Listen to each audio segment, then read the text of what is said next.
Okay.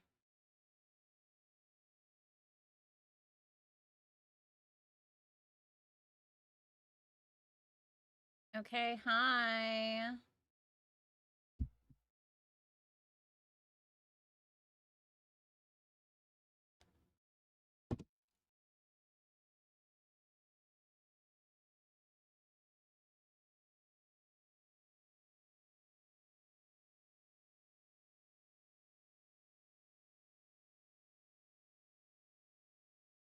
What's up, Mojo? Damn, I just had those cards. Hold on.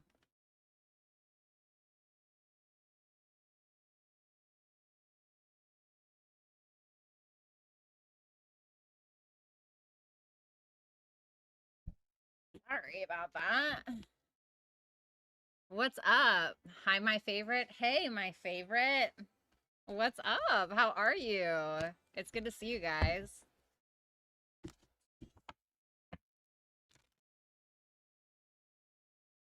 What are you guys doing on Sunday? I ended up writing all day. That's all I did. I wrote and I read and I focused on my world building for my book. Like that's literally all I've been doing. All day in a hoodie and shorts, just chilling. The best. You know, with my little lantern here. I feel like it sets the vibe. You know what I mean? It's been so nice, honestly. I've just tried to. I thought I had a blueberry in my teeth.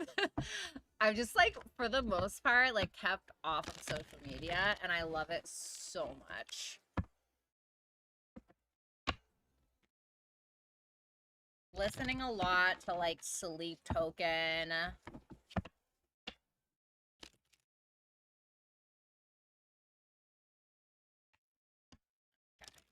That'll do it.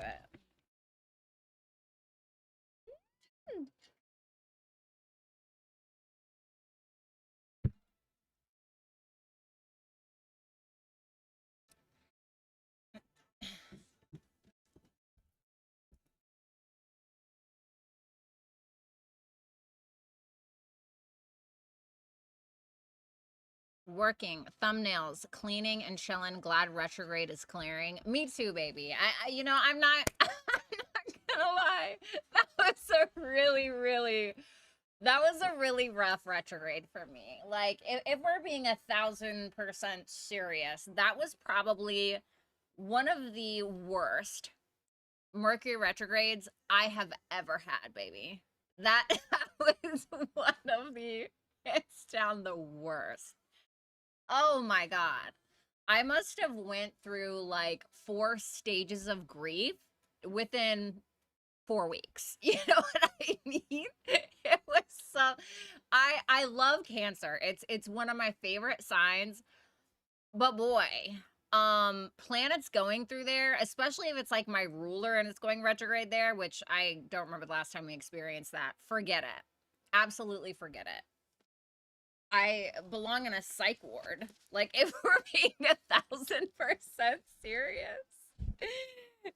I belong in a psych ward. I can't do that. I don't have any Cancer placements, but I do have my moon in my first house.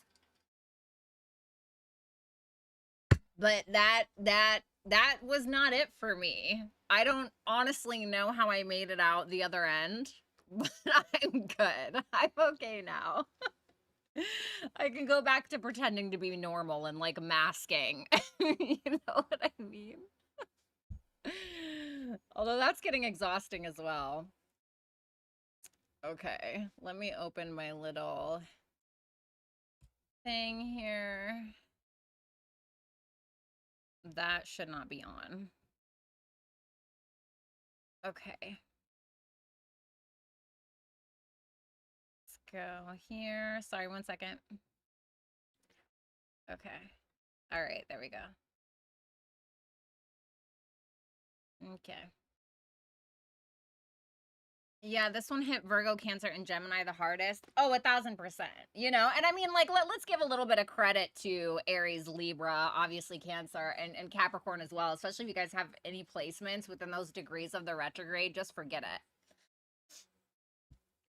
Like I honestly just, I feel like I had it somewhat easy. I mean, it did oppose my natal Mars in Capricorn. What else did it do? It did square my north node and my south node. But ew, that was disgusting. And the little square, like, it's within a couple of degrees, but right now we have Mercury getting ready to station direct. I mean, he is going direct, but he is in this like little square with Saturn, which I'm just like, can we get out of that? Can we please get out of that? But like I'm starting to be able to work with it now. Like now that I kind of have more clarity around like what I'm doing and like what I'm feeling, I feel like I have a better direction in regards to what I'm trying to accomplish and what I'm trying to do. What's up, Kenaz? Good to see you. Like I ended up deactivating my Instagram. I was just like, I can't do this. Like I cannot, you know, because if you think about it, right, it's like Cancer is so, for the most part, emotionally intelligent, right? It's emotionally intelligent, it's feeling, it's like, where is your heart at? You know what I mean? Like what do you really want to feel? Who are you really? What really resonates with you on an emotional level, right? And like Mercury going through there for me, I was just like, yeah, Instagram has to go for me personally. Like, at least just for now. Like, I deactivated it for 7 days and I was like, let me actually work on shit that I care about. Like, I just can't do it. You go on Instagram and like if you're there long enough, and sometimes it doesn't matter what it is. It can even be YouTube, but it can be Instagram, it can be YouTube, it can be TikTok, whatever it is. And you stay there long enough and you start to realize that you're surrounded by mouth breathers. And then you start to realize, I might be one myself, or I'm turning into that. You know what I'm saying? I kind of feel like I'm acting as though my parents are related on this app. And it's just not, I just can't do it. It had to go. It had to go. You know, and like men were killing the vibe, but men were honestly killing the vibe. But at the same time, it gave me a lot of clarity in regards to what kind of content I was creating. I'm like, is this really like who I am? Kind of, but it's only like a small part. And I started feeling as though I could not express other parts of myself unless it was the sexual, funny, slutty side of myself. And I was like, yeah, this doesn't feel good. You know what I mean? I just can't do it. I can't do it. It just felt weird to me. You know, and then like if you niche down into like a certain social media or whatever, like if you really try to niche down, it's like that's what people expect always. And I was just like, ugh, I feel uncomfortable doing anything else here. And so I just had to, doesn't mean that I can't, right? That's my own hump that I have to get over. But I was like, I just can't. I can't do that. What's up, Nicole? How are you? Chinese. Wait, what? This retrograde fell. It came swinging a baseball bat. Talk about learning about myself. I know, and you're a Cancer, so I can imagine. But I feel the same way. I was like, wow, this is really interesting. It was like I made one video, a joke about 22-year-olds hitting on me, and then like that's just how the rest of my content became because I realized like, oh, I'm getting a lot of attention here. You know, I'm getting a lot of attention with the sexual stuff, and usually when I sexualize myself or when anybody really does, I'm sure that's when they get the most attention. But I was like, this feels empty. You know, I feel like I'm eating copious amounts of sugar when I need vegetables. And then on top of it, I found myself disassociating from real life and like my feelings and my emotions instead of channeling those feelings and those emotions into something that I give a fuck about. You know, something that I could look back on and be like, oh yeah, like look what I made when I was, you know, in psychosis instead of like, you know what I mean? Instead of like what I was consuming. It was gross. It was honestly gross. But I mean, I don't know how you guys dealt with it. I was a mess. Okay, if we're being 1,000% honest. It was a good mess. You know, and then I also think about how we have the South Node getting ready to go into Leo, right? And so like going through Virgo, we've let a lot go in regards to perfectionism. Or I think that that's something, now that we're at the very tail end of it, it's like something I'm realizing about myself as well, which is a whole nother story. But now we're getting into like the ego deaths, right? And I know that people talk about how the South Node is a drain, and like, don't get me wrong, like the South Node can be a drain. It can be something where maybe there's still like a skip step here, or maybe there's like, you know, something that we need to let go of in regards to the Leo part of our chart. And sometimes it can just be like, oh, I really want attention, so I'm gonna do XYZ. And it's like, what are you really feeding to humanity? How is this really, how is the collective really benefiting from this? Like, what are you offering to humanity that is going to change anything for the better? And so I think that we're going to learn a lot about that as well when the South Node is moving through Leo. But I also think that we're going to remember certain parts of ourselves that maybe we abandoned or that we forgot. Like Leo can be about children, you know, and sometimes it can be metaphorical or figurative or whatever when it comes to like your inner child. And so I think that when we have the South Node going through there, we're going to like pick up on things that we haven't done in a long time, right? Like things that you did when you were a kid that you kind of abandoned, or like little pieces of yourself that somehow will benefit the collective. But I also think that we're gonna get our asses beat, you know, like in regards to like ego deaths and shit like that. And I've had this going through my 5th house for a while now, so I've already kind of gotten that. But at the same time, let's be fair, I feel like my whole life has been kind of an ego death, right? But I think that's going to be really, really interesting as well. What's up, Alexis? I've been trying to figure out how Saturn retro is going to act. Mercury retro was enough and ready for the nodal shift, especially with that aqua moon, aqua full moon. Yeah, so I think with Saturn retrograde, okay, now I'm just going based on experience, and I've only really taken a lot of notes just in the past couple of years, right? So I have like a whole like astrological journal of like what happens each day, so I can go back and look like how did this transit correspond with this day, or whatever. I highly recommend it, by the way. It's so helpful. It kind of gives you a hint on things. um but Saturn, in my opinion, when it's direct, it's like, it's kind of like a boss breathing down your neck. Okay, so Saturn, imagine Saturn going direct, and it's just a boss, like, oh, you got to do this and you got to do that, and oh no, you fucked up here, you got to go back, you got to da, right? I feel like when Saturn goes retrograde within reason, it's kind of like the boss saying, okay, you were in training, right? I taught you these things. Let's see what you do with it, right? So this is really, in my opinion, with Saturn going retrograde, your time to figure it out.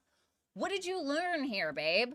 What did you learn here? What were you taught? And how can you now apply that and show that you've learned the lessons?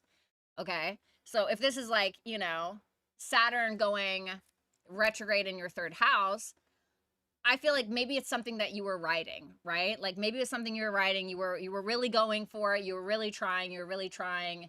And now maybe it's like things get a little bit easier with your writing, but maybe it's like you need to be more consistent with it. Or, you know, have you actually created a schedule for yourself to be able to do that? Or if it's in your 7th house, it's about relationships, blah, blah. Mine's happening in my 12th house. So it's like, do you still trust yourself? Do you trust your intuition? Are you going to self-sabotage yourself, or are you going to make the right decisions to not fuck yourself over, right? So you can kind of, so it's kind of like this is just experience, okay? I'm not saying that there's not going to be hard times, but Saturn is kind of like letting you run the show now, you know? And that's just my opinion. So something to kind of keep in mind when you're dealing with that. I'll give you guys 10 more minutes to get your, that better not be you, I think it is. I will block you.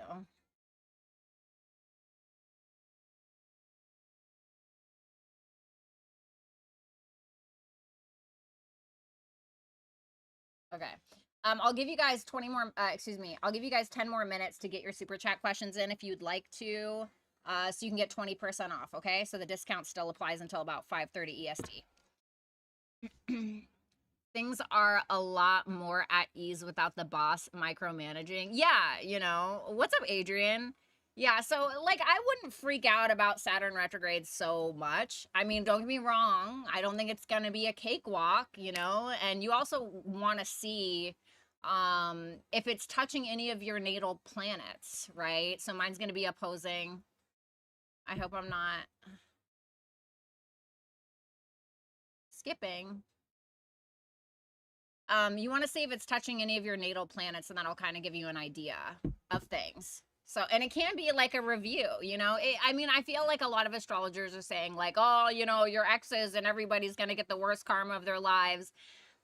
I mean, maybe, you know, sure, we can go with that. But the best way, in my opinion, to really know what's going to happen is by tracking these transits for yourself and seeing for yourself. I'm more of like a, I need to learn from experience as opposed to listening to everybody else. That's why I continuously have thrown myself into terrible situations, because I'm like, well, you know, a wise man learns from his mistakes, but a genius learns from others. I'm not a fucking genius. You know what I mean?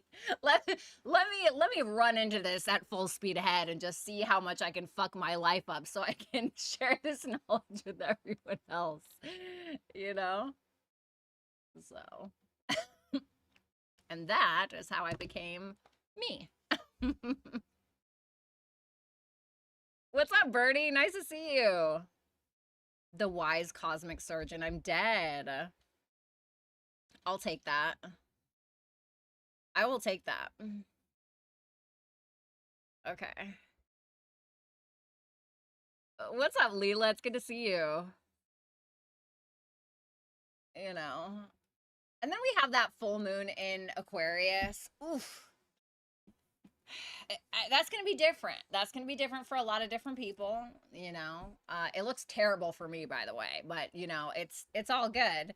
Um I do like the trine to Uranus that it's making, because it's showing that whatever is being revealed to us, or you know, whatever is changing in that Aquarius whole sign house of our chart, I think it's allowing us to think differently, to make different choices. um Something's going to change about the way that we think and we present information, and the way that we communicate, and again, the way that we think. I mean, Uranus and Gemini is like a very unique thinker, but I feel like we're going to have a couple of different options of how we're going to go about something as well.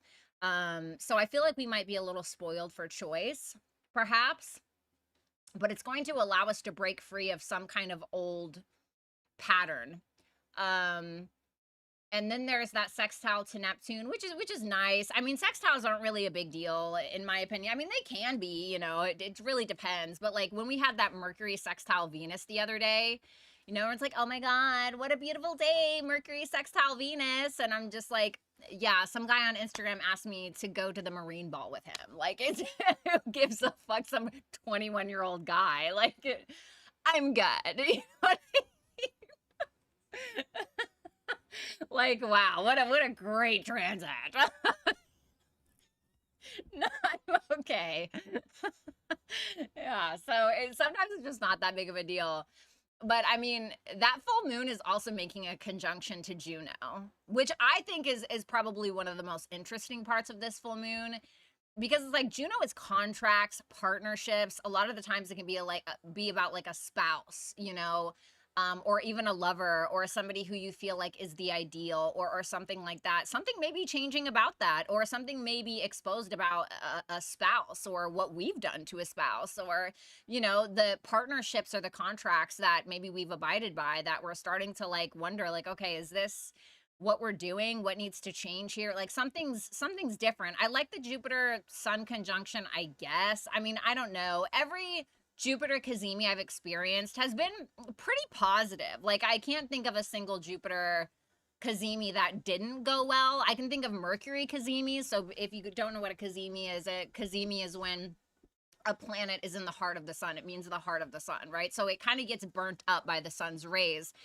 So, you know, sometimes like when I've had like a Mercury Cazimi, my fucking laptop breaks, you know, and I have a nervous breakdown. You know what I'm saying? Like, Mercury can be like your electronics or your vehicle, or and sometimes it can be positive. But with Jupiter, I haven't really found many Jupiter Cazimis that were negative, in my opinion. But of course, you want to see what aspects it's making to your natal placements. 1 second. Okay, I forgot to put that. All right, cool. So check to see, like, it's really, I feel like some people just watch tarot, and that's totally cool. You know, I get it. I understand. I used to do that too, but you know, tarot is, it can be inconsistent. Honestly, I feel like anybody who watches tarot or astrology on a consistent basis is, we all just really have anxiety. We're like, oh my God, what's coming? What's gonna happen? What's not gonna happen? Who is he talking to?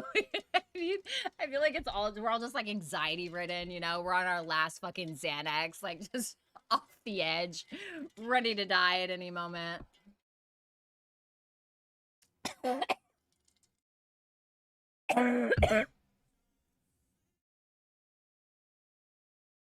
Like that.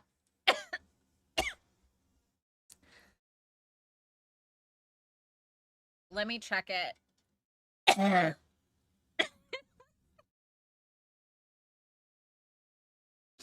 It's been a little hectic here. Finally chilling this afternoon. I'll look now. Don't you call me out like that. What's up, Nirvana? It's true though. Girl, if you even knew the way I check transits, honey. Okay? I check transits. I check transits like your haters be checking on you. Okay? That's how I check my transits. And then we have that, we're coming up on eclipse season. I'm excited for that. I'm excited for eclipse season. Eclipse me out of this fucking timeline. I'm ready, baby. Eclipse me out of here. I am so over whatever this timeline is. Do you understand? Apparently we can't even eat lettuce anymore. Not that the eclipse is going to change it, but now there's like this big like, oh my God, don't eat lettuce. It's going to make you shit your pants.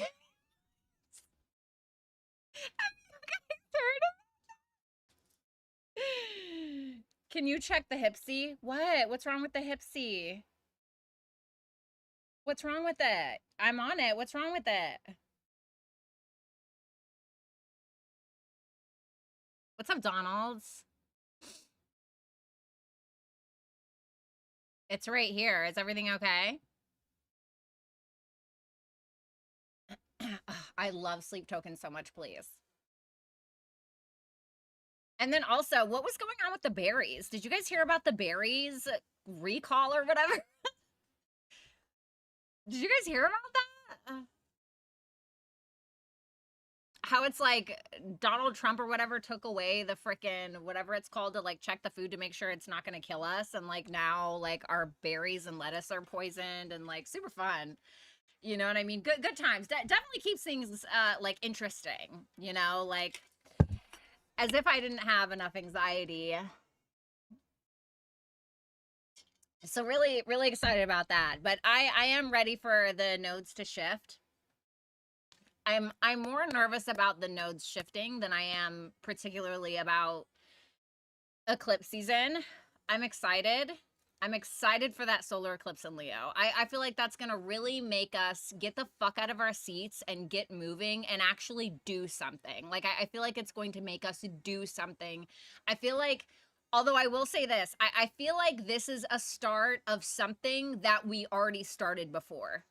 Like, so for instance, if you're like an Aquarius rising and you're having a solar eclipse in your 7th house, I feel like it might be a new start between like you and an old therapist, or you and you and an ex, or you know what I mean?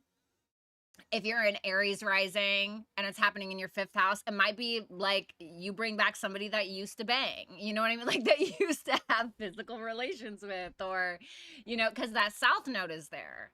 So there's something pasty about it. And so I'm interested to see what that is. I don't know if I trust it, but I think it's definitely going to show us something about ourselves. Okay, so I'm going to go ahead and start this event now. I'm going to read the first question.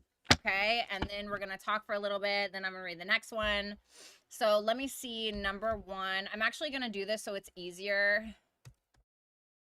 for my mods. Okay, let me do this really quick.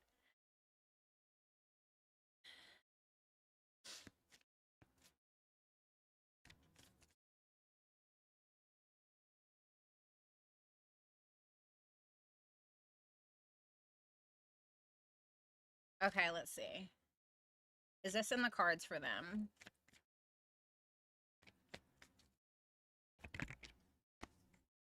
It's too many. Last shuffle. The 10 of Cups. Okay. Give me another one. The 5 of Cups. What's the 5 of Cups about? The King of Wands reverse. So I am going to say this, right? Number one, I'm going to say this, okay? I do believe that there's a chance. 1,000% there's a chance with the 10 of Cups there. The 10 of Cups is mutual admiration. It's emotional fulfillment. It's like a long-term relationship. And the foundation are the emotions. However, I will say this. If in any way, okay, King of Wands reversed, we're talking about the masculine here because it's a king, okay? The 5 of Cups is here, which talks about regret and past issues. If there's anything at all that you may need to apologize for, or maybe you need to swallow your pride, shit, maybe it's her, okay? There's something about the past that if it's not taken care of now, it can come back up and it can poison the relationship. And I think that the biggest culprit of this is going to end up being pride, or possibly, unless somebody changes it. So I'm not accusing anybody. I don't know if it's you, I don't know if it's her, whatever. But I also feel like for you, you're needing to take the lead on something, okay? Like you're needing to show up as your most confident, masculine, secure self. And I don't know how you're going to do that. I don't know what that looks like. For some people, it's just doing a lot of inner work. For most people, it's doing a lot of inner work. It's, you know, taking care of yourself and your body and your mental health and all of these things and focusing on the things that make you who you are, right? Whether that's like writing or spirituality or whatever it may be.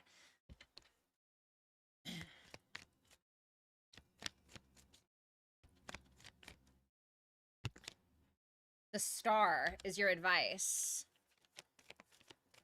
Okay. Why is that there? Page of Pentacles. Like, I feel like you have a very specific perspective on what you want your future to look like, right? And maybe we all do to an extent, right? And it's saying, like, you can have that. You can absolutely have that, but it's also asking you to take practical steps towards whatever that looks like for you, right? So for instance, if I want to live a sober, healthy lifestyle, I'm probably not going to be going out to the bar every weekend and, you know, eating cheeseburgers every other day or whatever, right? Like, or whatever your thing is. So it's like, what are the practical steps that you can take now in order to become that most authentic? Because that's Aquarius energy, which is about authenticity. And we're going to see a lot of this with the North Node transiting through Aquarius and with this full moon happening in Aquarius as well. And so it's asking you, like, how can you show up and be your most authentic self? What are the practical steps that you can take to truly come into your own? Okay. So as far as, hold on 1 second. As far as when this could happen, let me see. When is this going to come together between the two of them? The Hangman. So unfortunately, the Hangman doesn't technically give like a time frame. I mean, the best thing that I can say with the Hangman would be, you know, Pisces season, but even then, not really. It may honestly be when maybe Neptune goes direct, because this is Neptune, okay? So, which I think is in, God, what is it? Don't quote me on it. Is it November? I want to say it might be in November when it goes direct. But it can also say, like, patience is really needed with something. Patience is needed, and surrender and healing and all of those things. Those are needed at this time. And because I don't have my oracle cards, I'm just going to go ahead and pull you some more advice messages. Five of Pentacles reversed. What's making you feel like shit? Like, what's draining you? Are you biting off more than you can chew in your life? Are you making things harder on yourself? Are you making things harder on the connection in some way? Whether that's like a mentality, or maybe you're spending too much time scrolling on Instagram like I was the other day and freaking deactivated my shit, or like there's something here. You're making something harder on yourself. It's telling you that you need to break out of some kind of pattern, because there's some kind of burden that you're carrying that you actually are not required to carry anymore. And again, only you really know what that is, because that full reverse is telling me that you may be hesitant to let go of something. You may be hesitant to trust yourself in some way when you really shouldn't be. Okay.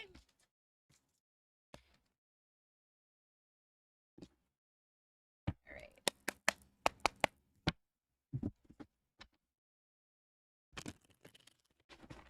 Okay. What's up, Lisa?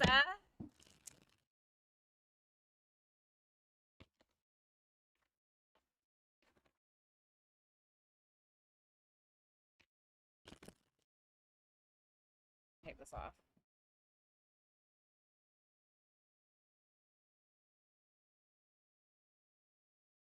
All right, I don't want to hear that song anymore. But yeah, I'm fucking ready. I'm ready for eclipse season. I feel like that lunar eclipse and that partial lunar eclipse in Pisces looks a little, you know, there's that square to Uranus, and as somebody with 4 fixed placements, I just not too keen on change, you know what I mean? But and like squares to Uranus are always like fucking uncomfortable. You know what I'm saying? Like, and I've had Uranus going through my first house for years, right? Since what has it been? Since 2018, 2019, something like that. And, Uranus doesn't want to be in Taurus. Taurus doesn't want Uranus, in it, right? And now it's in Gemini, but I work with Placidus, so I don't like really whole sign. I feel like whole sign is sometimes a bit of a cop-out, but again, I'm not like a professional astrologer. But it's still in my first house, and I just want it to go away, And so it's like, I feel like people always say, oh, like if it's in your first house, it's like, oh, you might be shocking people. I've actually found that in all of these years, most of the time it was me that was fucking shocked. If we're being totally transparent, like I'll never forget, I was in this relationship and I had the moon going through Scorpio, and I knew it was coming, right? I knew there was going to be a moon opposite Uranus thing. And I was like, oh God, what fucked up shit am I going to do to like make this man emotional? I was like, what am I going to do to make this man emotional? Oh no, this man lost his shit. And like, I thought I was going to shock him. No, he shocked the shit out of me. This man lost his marbles. I mean, he really lost it, and so I feel like when we have these squares to Uranus, sometimes it's wherever Uranus is that gets shook up the most. It's not necessarily the other way, to be honest. What's up, Lori?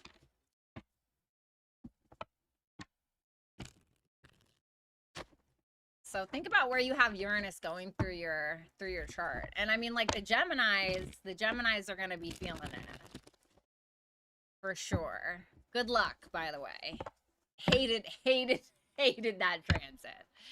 Hated it. But Uranus does better in Gemini, so it's like I'm not too worried about it.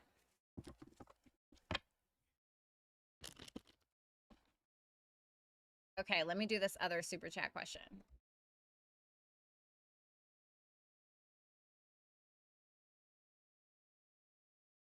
Hello? Okay, there we go. All right, number 2.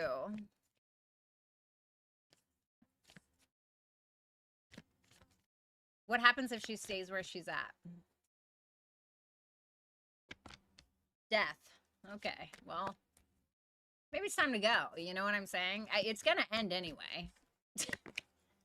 4 of Swords reverse. It's going to end anyway, and it's going to cause you a lot of strain, in my opinion, because the death card is out of your control. it's gonna end anyway. Should she go, should she leave for Starbucks?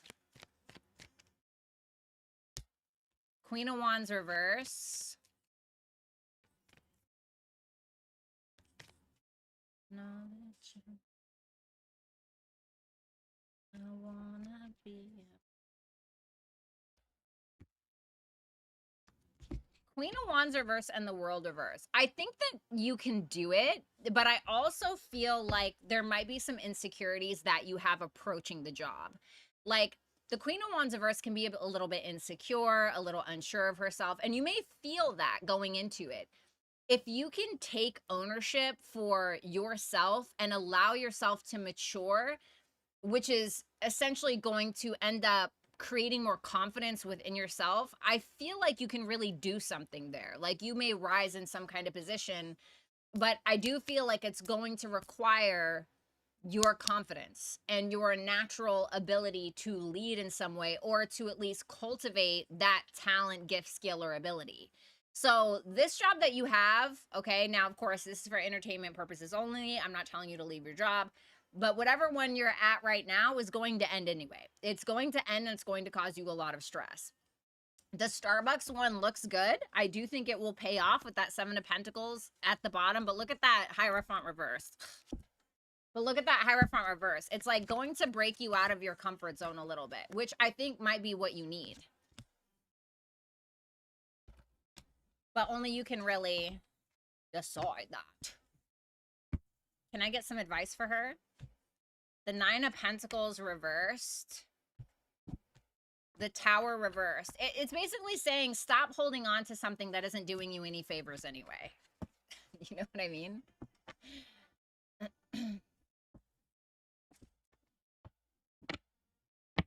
Do you have to kick his ass? Wait, what? Oh, did I have to kick his ass? My ex? No. No, definitely not. Although I wanted to many, many a times, but no, I did not. No ass kicking. I mean, I gotta be honest, baby. Like, one thing about me, I don't really feel like I need to try to kick anybody's ass. I'm a Virgo. I come with receipts, I come with PowerPoint presentations, and I come with a tongue that could slice you to ribbons. I think the one thing that people underestimate about me a lot is that I'm very kind, and I'm very sweet, and I'm funny, and I can be very bubbly. But when you push me to a point of no return, people get very surprised on how cold I can be. I can be very cold. I can be very cold and very unfeeling. Or at least seems that way. I can have all the feelings for you in the world, and I can be as cold as a corpse, you know? And so I don't really ever feel like I necessarily needed to kick his ass. All I needed to do was open my mouth. You know? Sometimes wrongfully so, but I'm never wrong. I'm just kidding. Yep, bring it. Yeah. Like, it's so funny because what's her name? Lunatic Astrology. She was like posting the Virgo, like famous Virgo women. She posted like 30, right? And I was like, ugh. There's some controversial bitches in there. Like Jada Pinkett Smith being one of them, like, ugh, you know. that's tough, right? That's tough. Hello, gorgeous. Your notification picture for this reading is absolutely beautiful and stunning. Oh, thank you. I appreciate that. Thank you so much, baby. I've been binging Dutton Ranch today. Oh my God. Are you talking about with Beth? Beth and Rip? Is that what you're talking about? I think that's what we're talking about, right? I realized, like, I was watching that show. Or is it Yellowstone? Yellowstone? Is that the show? I don't know what's going on. I think that's what you're talking about. When I watched Yellowstone, I was like, oh my God. Rip is the kind of man that I need. That's the kind of man that I need. Like the cool, calm, collected, but I will fucking eat your face if you fuck with her kind of energy. Oh my God. Hello, Dark Romance. Hello? That was it for me. um, wow, I caught a live. It's becoming habitual. Yay! Oh my god, you should like totally stay. Mojo says, yeah, I see Virgo as similar to King, Queen of Swords energy. Don't play with them. For sure, you know? Beth is my hero. Oh, I love Beth so much. She's absolutely fabulous. I love her. But yeah, I like love those kinds of guys. Like I love those kinds of guys that like they know that you're a little crazy and like they kind of like it and they know how to handle it because they're so secure within themselves. They're so secure within themselves. They don't like feel like they need to challenge you or like, you know, I don't know. Does that make sense? Like I feel like I think of the King of Cups in a way, which I know is like not that kind of like can be though. It's Scorpio, right? But like I see women as like these gorgeous, wild, fluid, violent oceans, right? Feminine energy moves, it's fluid. And masculine energy is always like it's like the rocks or like the cliffs that kind of hold it together, like hold it, right? And it's still. It's still. And I love men that are like that. The King of Cups is my favorite. He is my favorite king. I know that some of you probably thought I would have said the King of Pentacles because everyone thinks that I'm a sugar baby. It used to be. I don't think anybody says that. I don't really talk about my personal life. Well, no, I guess I do. I guess I kind of do, but I really didn't when it was going on. Anyway, we're not going to talk about that. Anyway. But yeah, I love the King of Cups. Let's just leave that there. Let's shut the fuck up. I don't think I've seen Dutton Ranch. I watched Yellowstone, but I don't think I've. Is that like a continuation?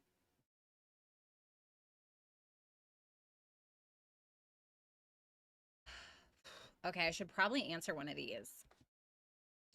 Just enjoy the show as is. Don't try to tame it. Just let it be. Yes, exactly. You know? But like, I can't do like like, I can't do like the overly emotional guys. Like, I like a guy that will yearn, okay? And I don't mind like a guy crying, okay? Like sometimes it's sweet and it just like needs to happen.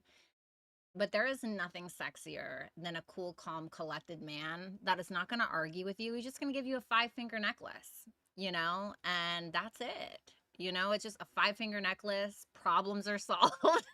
You can move on with a regularly scheduled program. Don't argue with me, you know? I don't want to do that. If I'm gonna argue with anyone, it's going to be with misogynists in the comments of Instagram. I don't want to argue with you. Okay? Like as soon as a man starts to like try to raise his voice or like nitpick or get like in his ego with me, I'm just like, oh God, you're such a little bitch. You know?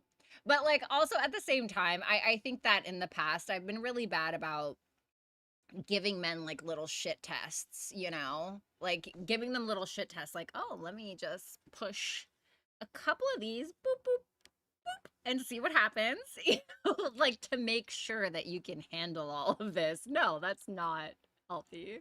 But like at the same time, you know, when you want to buy a car, you might need to just take it for a ride on the lot. You know, you just need to make sure that it understands you and you know how to drive it properly. And, or really, I guess it would be like, you're the car, you know, and he's taking you for a test ride. Anyway, let me go ahead and answer one of these questions. Okay, number 3. I love you too. Okay, let's see. Number 3. Show me only the stuff she has to look forward to in the month of August. Me, remember? Okay, let's see. 2 of Cups. Okay.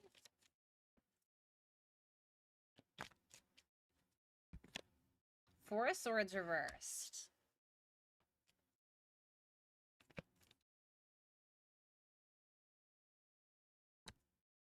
Chariot reversed.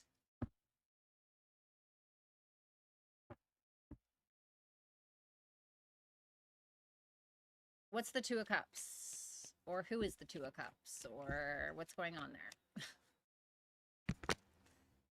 Ten of Cups reversed. This may be somebody that had outside people, like influencing the connection in some way, or this can be somebody who maybe you had a breakup with or you had some kind of emotional discontentment with. It seems like you and this person are connecting, or if this is more of a friendship vibe, this can be somebody who's kind of connecting with you or deeply understands you on a level that feels where you feel seen, especially after you've gone through something that just feels very tumultuous, that makes you kind of feel like you're at a standstill. I feel like there's somebody here who is trying to heal something with you or help you get out of your head about a situation that made you feel chaotic or made you feel like you didn't know or don't know which direction to go in regards to something. Hermit reversed. Three of Swords reversed. I feel like this person is going to help you kind of like come out of your shell a little bit, especially after a time of like going through something. What else does she have to look forward to in August? Knight of Wands reversed.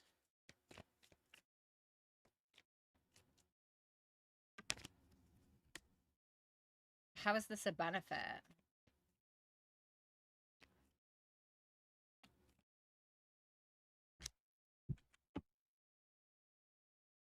Okay.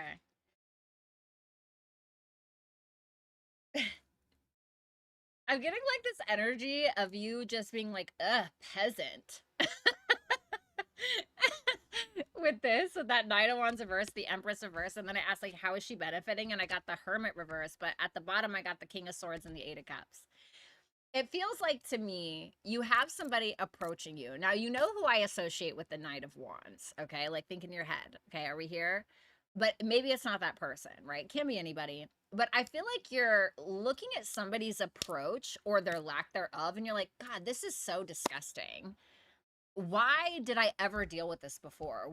When did I ever decide that that was going to be good enough for me? That's kind of what I'm getting. And you're not like showing up and nurturing the situation. If anything, you're walking away. I feel like you might be getting some advice from somebody with that King of Swords and the Eight of Cups. But in my opinion, you're seeing something from a very logical perspective, and you're actually allowing yourself to walk away from something, potentially even permanently, because I feel like from here to whenever this happens, you've done the work or you're doing the work. You're realizing a lot of things about yourself. You're like, yeah, I don't need this person's attention. I don't need this person's validation. Why do I say that? Because the Hermit reversed means that at one point the Hermit was in the upright. Well, what's the Hermit in the upright? This is when somebody kind of goes within and is like, why did I ever feel like I needed validation from the crowd? Why did I ever feel like I needed validation from this one particular person? Where did that come from? And the Hermit reverse is like, yeah, I don't need that anymore. You know what I'm saying? So I feel like that's what's going on for you. Which is like hot. That's sexy shit, you know? Advice. The Two of Pentacles. Mind your P's and Q's, you know, keep your I's dotted and your T's crossed when it comes to like, you know, making decisions, practical matters. Yeah, King of Swords and the Two of Pentacles. So it's basically just like telling you to keep your head on straight. There may be like a financial decision that you're needing to make. Yeah, Queen of Pentacles. There may be like a financial decision that's coming up for you. This can be something from the past with that Death reversed. It's making me wonder with that solar eclipse. I think that solar eclipse is happening in your second or your...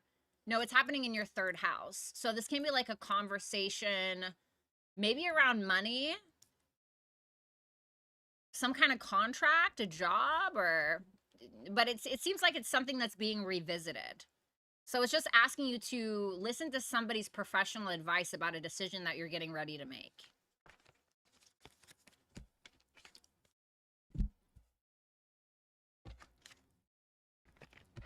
Okay. We're going to read the other ones in a second. Two of Cups is probably you. You know what? Honestly, I was thinking that, but I was like, I don't want to be egotistical, right? Like, I don't want to be humbled because South Node is getting ready to go in Leo, and like, let me just try to humble myself, you know? But like, you're probably right.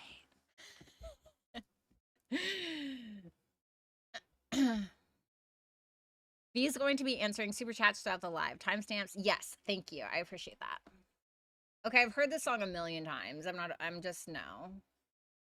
I was talking to my mom today and she was like, well, I was telling her about like my Instagram addiction and I was like, ugh, I just felt like I was dealing with something emotionally and I got like way too invested in Instagram. And I told her that, you know, I had to deactivate it. And she was like, you've always been like that. And I was like, well, what do you mean? She goes, you have an addictive personality. Like you will latch onto something and you will consume it and consume it and consume it until there's nothing left to be consumed. And I was like, can you give me an example?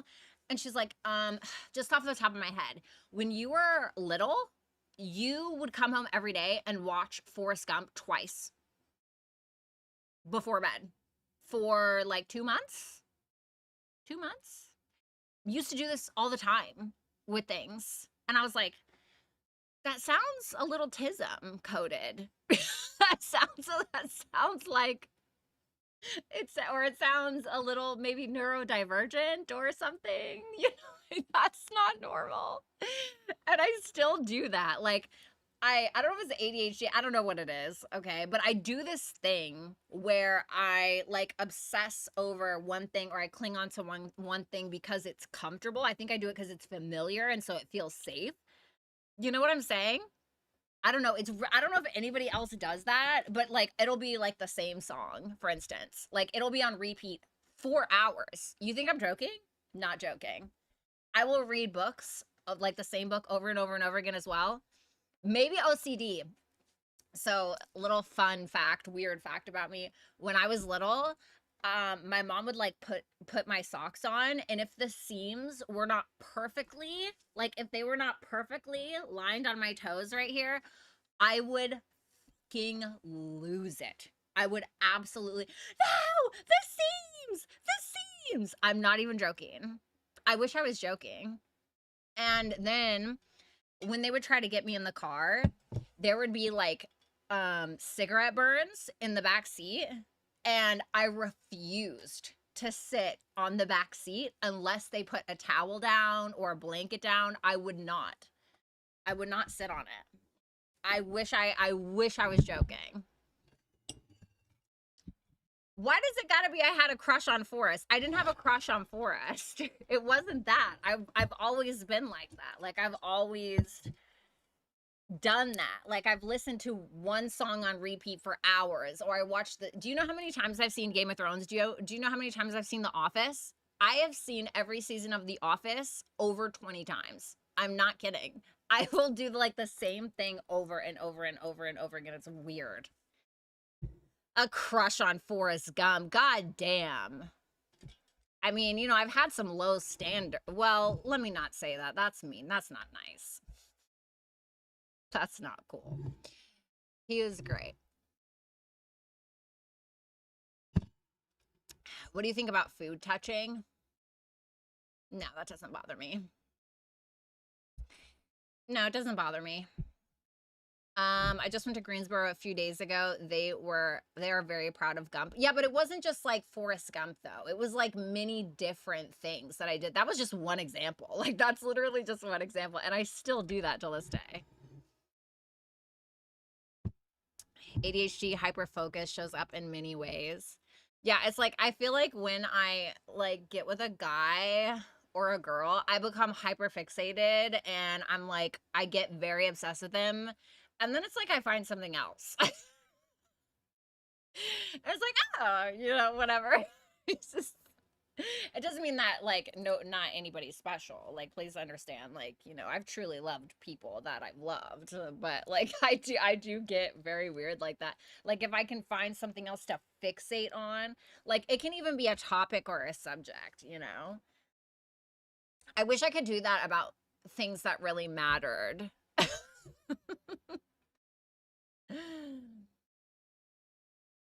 I do the same things with Mila Kunis movies, really. Well, I think that's just because you find her attractive. She is beautiful. But that wasn't why I watched Forrest Gump. It was just because I really liked the story and it emotionally moved me. I need something to bring me to hell, heaven, and back to hell, and then somewhere in between. Like, and I've said this before on this channel. I'm somebody that I really need to feel something. You know, I need somebody to, or something to just like grab me by the heart and just kind of twist, you know? Like, I love that. I love that. Like when you're doing it with someone and they bite you, you know, kind of thing, but like hard.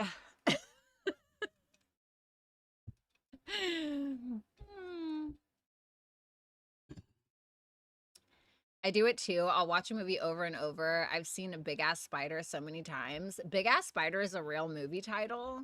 Love that, honestly. Forrest regulates me. Yeah, I'll do that with horror movies though too. Like, please understand. Like, there's something about watching horror that calms me. It like heals me. You know why? Because well, this is my opinion. I think that I've been through so many traumatic experiences that now I just laugh off as like a joke.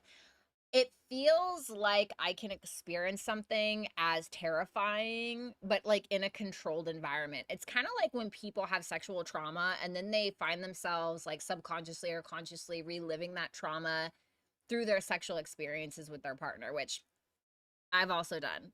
Okay. And it's like a weird way to like feel better about something. It's like the weirdest. Like the books that I read, sick. Like what's going on there? You know, that's not normal. I love horror too, Lori. Horror is my comedy. Wow. Andrew! Like the mug in the washing machine. Did I do that? Did I put a mug in a washing machine? What's up, Karen?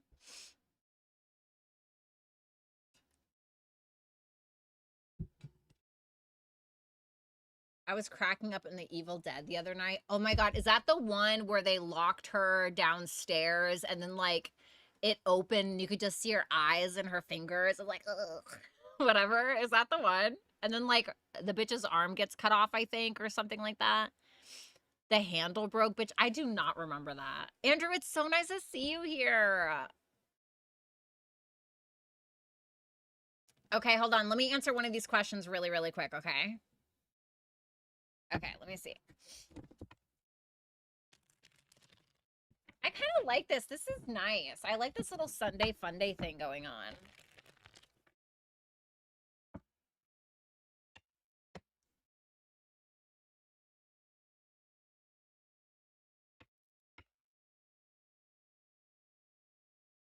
All right. Last shuffle. Oh man, I keep forgetting to put the freaking things up. I'm so sorry. Sorry, mods.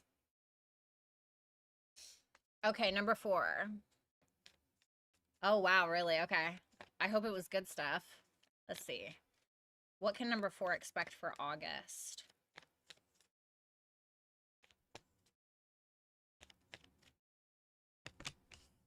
Nine of Pentacles reversed. The Hangman reversed. This is kind of reminding me of Neptune retrograde here.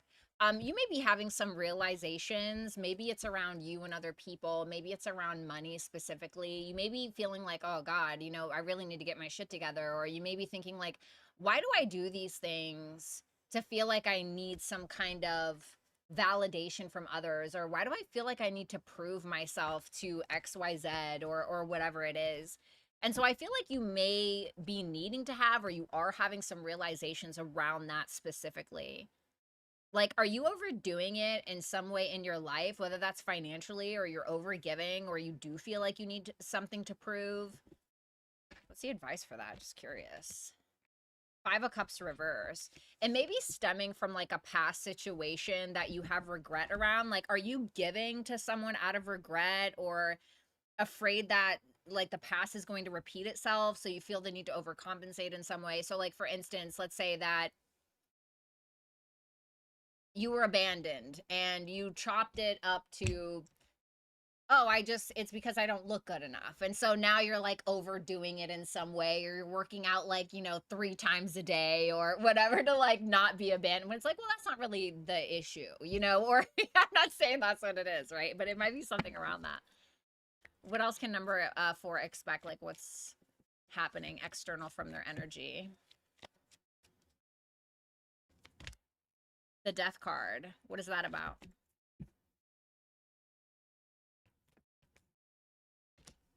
The star. Can I get one more?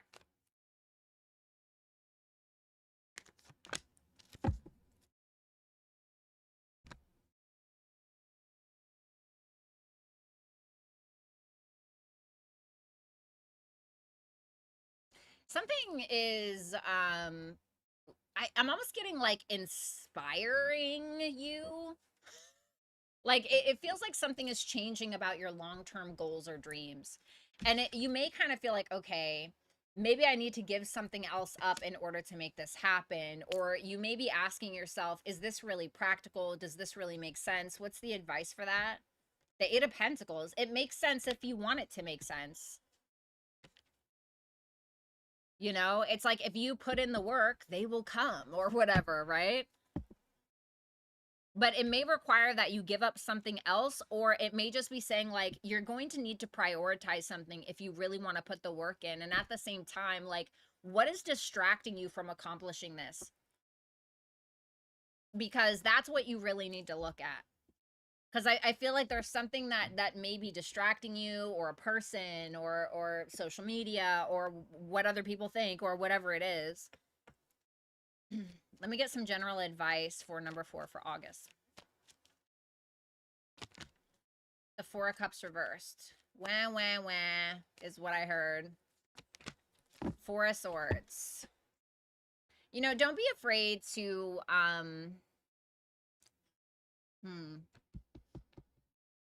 So you have your Virgo rising, you have the South Node moving through your 12th house. Okay.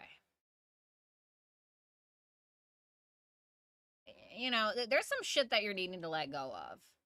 If I'm going to be very frank with you, right? You may look at some of these situations that have transpired in your life and be like, you may feel like a victim, or you may feel like really disappointed by these things or whatever. And like, that's all well and good, right? You're allowed to feel those things. You're allowed to think about those things. You need to process these things, especially with South Node going through the 12th house. But now it's like, what are you going to do about it? What changes now? And it's saying like, don't be afraid just because the South Node, and this is like letting go and like moving away from, that's not always the case with the South Node. Just because the South Node is going through your 12th house does not mean you can't like take a back seat and, kind of go within and like heal and like go and chill out and take a break from the daily grind, but I feel like you're going to really need to find a very healthy work balance mixed with, what do I need to be doing behind the scenes? What kind of spiritual practice do I need to be developing to be able to become the best person that I can, especially in regards to my day-to-day grind and like what I'm putting out there. So, yeah. Okay. Oh my God, I love this song. You guys know Closer by Kings of Leon. I love it. Ready for the nodal shifts. I purged a lot, so it's time to get focused. I am scared. I'm so scared. I don't want to do it. I don't want I do want the nodes to shift, okay? But I'm just like, ugh. Because then eventually, like, listen. Eventually, that North Node is going to hit that Pluto, baby. And guess what else it's hitting? It's going to hit that Lilith, okay? And now I think this is in 2027, maybe early 2028. I can't remember. I can look it up, but I don't want to. But that, oof, oh buddy, that's rough. That looks rough. You're welcome, Mojo. Let's purge the mold. Bitch, do you know how many times that happened to me since then?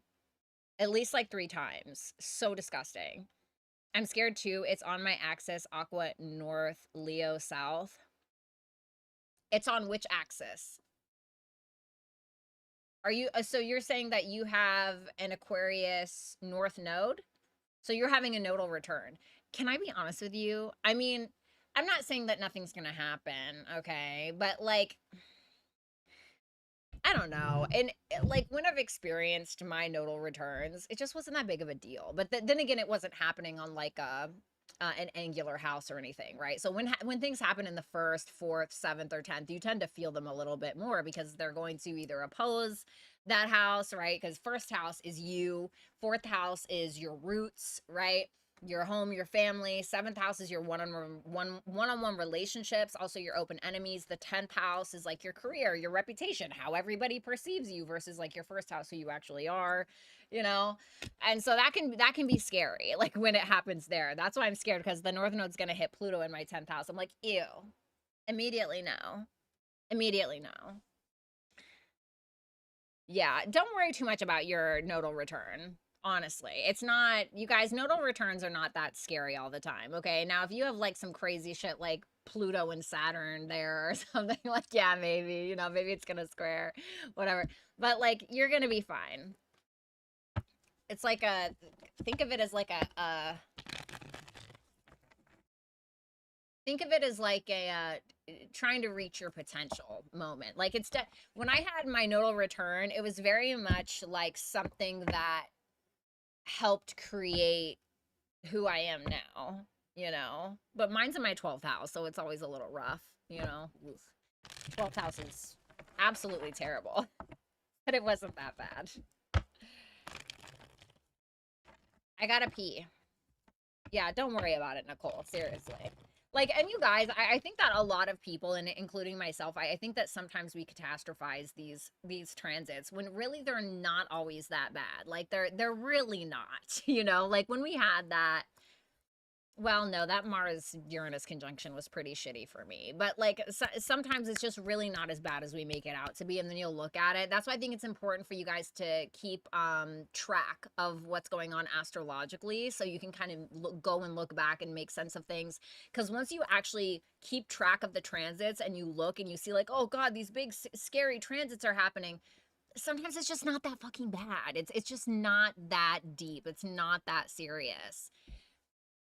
And like there's this astrologer on here, Cam White, who talks about that. He's like, it's just, so sometimes it's not that fucking serious. And I resonate a lot with like what he says in that regard, because it's just not. Like, it's just not. Now some things it's like, god damn, but most of the time it's like it's bigger in here than it really is out there. So like try not to fear monger yourselves into thinking that these transits are going to be like, your last fucking day on earth. It's just not always like that. That particular nodal shift went from cupcakes to Violetta, all good. Yeah, see? Exactly. Exactly. I went from that name brand to a completely different one. How do you remember that? How do you know that? How do you even know that? That's weird. How do you know that?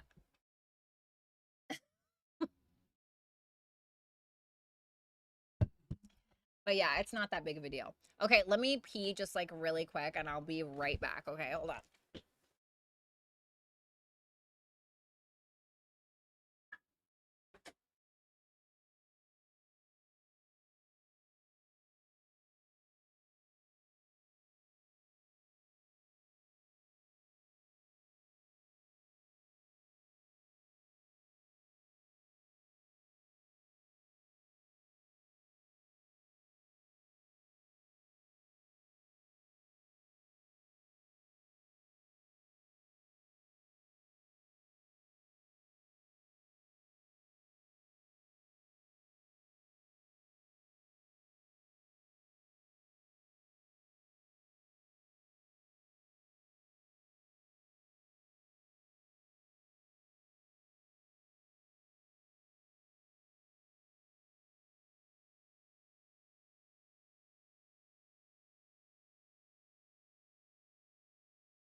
Ow, I got my belly ring stuck in. I've been a fan of your channel for a hot minute, V. Oh, I did not know that. What's up, Carmelita? Mojo pays attention. Yeah, well, fucking Virgo rising, Gemini sun. What a nightmare. Can't get shit past that guy. Am I right, guys? I like her sorcery. Who? But yeah, listen, baby, that having that North Node in your 12th house is tough. You know, that is really tough. And not only that, but I have intercepted Aries and Libra in my 12th and 6th where my North Node and South Node are. Oh, buddy, it's rough. You know, it is really, really rough. I am so excited about my book. I've almost finished with chapter 14. I had to go back and like redo chapter 13 today. It's so good. It is so good. I'm so excited. I am literally so excited about my book. But I haven't really been like, you know, I haven't really had the vibe for poetry lately. You know, I haven't really like, I just don't got it in me. The feelings are gone. I don't have anything left. I don't have anything left for anybody, guys. So I just have to create a bunch of fake people inside of my brain and fake scenarios like I usually do anyway, and actually put it onto paper and do something with it. You know what I mean? I have Cancer North Node and 12th house. You have your North Node in the 12th house too? Oh my God. I knew I loved you. Yeah, it's not easy having your North Node in the 12th house. It's like you're supposed to face all of the scary shit. You know what I'm saying? Ugh. And boy, have I. Never ending, guys. Just a consistent stream of humbling and horrible experiences. Sometimes I feel like my life is kind of like a joke. But like it's kind of like funny. Like if you guys like if your life was like a movie, like a genre, what would it be? I feel like mine would be dark comedy. Like very, very dark comedy. Like really dark. I feel like that would be legit. Like that would be legit. Almost like Baby Reindeer. Have you guys ever seen that show? That was so good, by the way. So well written. I like mine, Cappy North Node in the 5th. Ooh, that's fun. Yeah, I dated a Virgo rising. And he had Saturn in my 5th house, right? And the 5th house is like the fun shit that we do in bed, right? And then my Mars was in his 5th house. So Mars is like, you know, pedal to the metal, like, you know, pedal on the gas. I'm ready to do this. And Saturn is like, whoa, whoa, let's do foreplay for 6 hours. That is literally, that's how I felt like it was.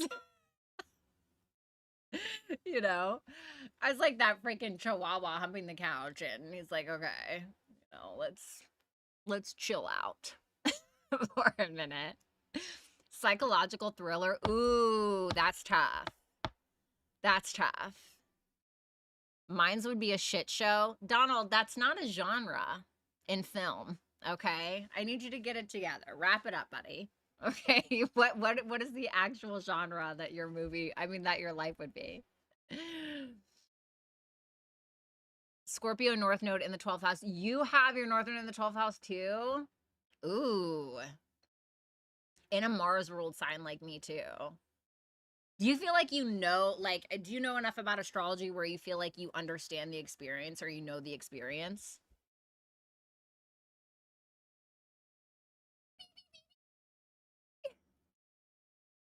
That's not a genre. And you know what? It would be like dark comedy, maybe mixed with like dark romance. But like really, like not dark romance people would usually condone. Probably. You know, not really romantic. It wouldn't even be that. It would just be like assault. I mean, it's not funny, you know, but like, how else do you explain it? A dark rom-com. I get that. Action-packed romance mystery. Ooh, okay. What about you, Carmen?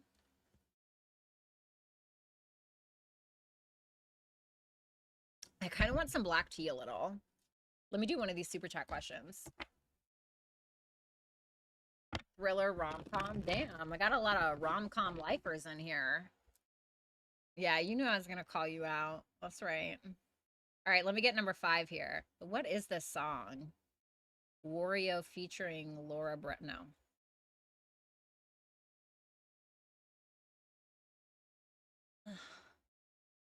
We're going to listen to Sleep Token again because why not? Okay. All right. Number 5. Oops, let me put it on the thing. Sorry, I'm just trying to like gradually answer these. Number 5. What energy is coming towards me for August? Okay, let's see. First, I want to see your energy for August. I'm just going to pull a couple on that. What's number 5's energy for August, please? Please. 4 of Cups reversed. Fool reversed. I feel like you need to, like, get out of your... What is it? I'm hearing room. I don't know why I'm hearing that. But get out of your...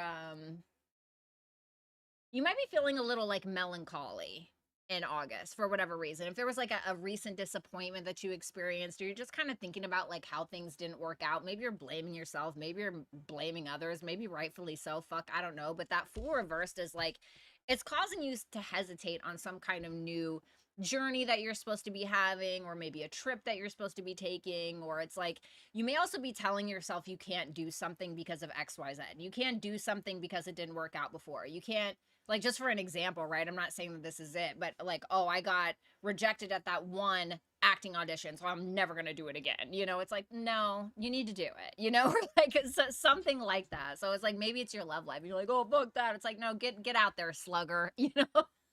It's kind of like the energy that I'm getting. So only you are really going to know what that is, but let's see the energy coming towards you in August.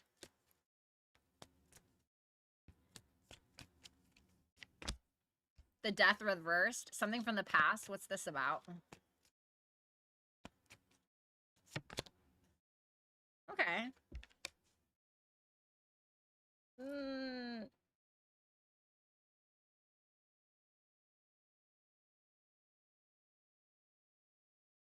Can I get one more? King of Cups.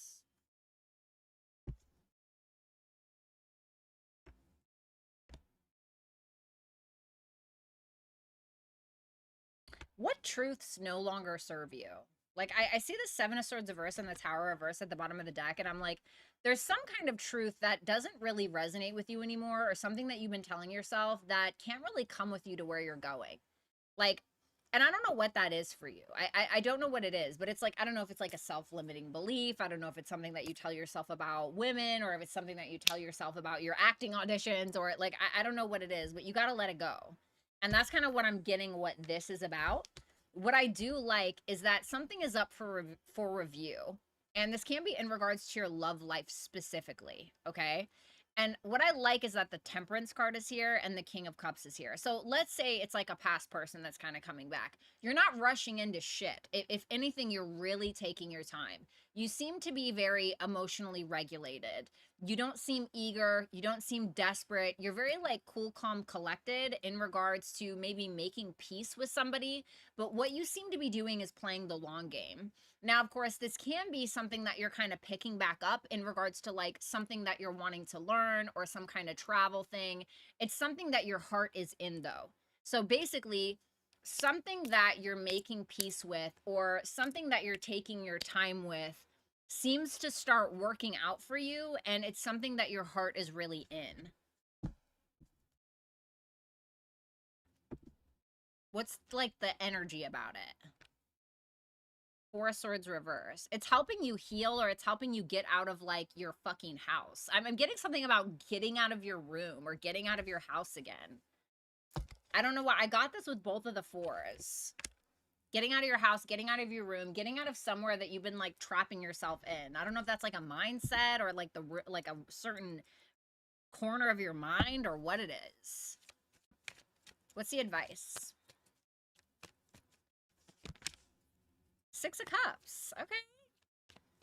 There's some decent Scorpio energy here. Hangman reversed. Nine of Wands.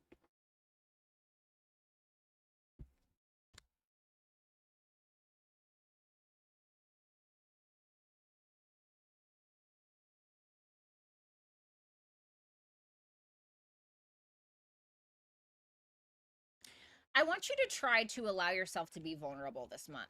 I know, I get it, right? But allow yourself to be vulnerable enough, okay? Vulnerable enough to open yourself up to a specific connection, to other connections. And there may be something here, like, again, like the Hangman reverse, especially if it's surrounded by like action oriented or positive cards, can just mean like you need to come out of a waiting period or sticking around in your room for too long. Or it may be saying like, you've seen what you needed to see. You've came what you needed to see. You understand or have a better understanding of what has occurred. You have the perspective. Now, what are you going to do with that perspective? So, for instance, let's say that you just got over a breakup. Okay, great. Sucks, right? But let's say that you did the healing work, you've overcame, you've learned the lessons. Get back out there, slugger, but this time with better boundaries. Or maybe it's like you are a writer and you've been maybe working on some shit behind the scenes and maybe you've taken a course or something like that. It's like, okay, now go share your shit. Stop sitting around, waiting for your soulmate to knock on your door or waiting for the publishing agent or whatever to knock on your door. Like, it's not in your room or it's not in that little corner of your mind or something like that. Okay. All right. Ah, nailed it. Oh, thank you.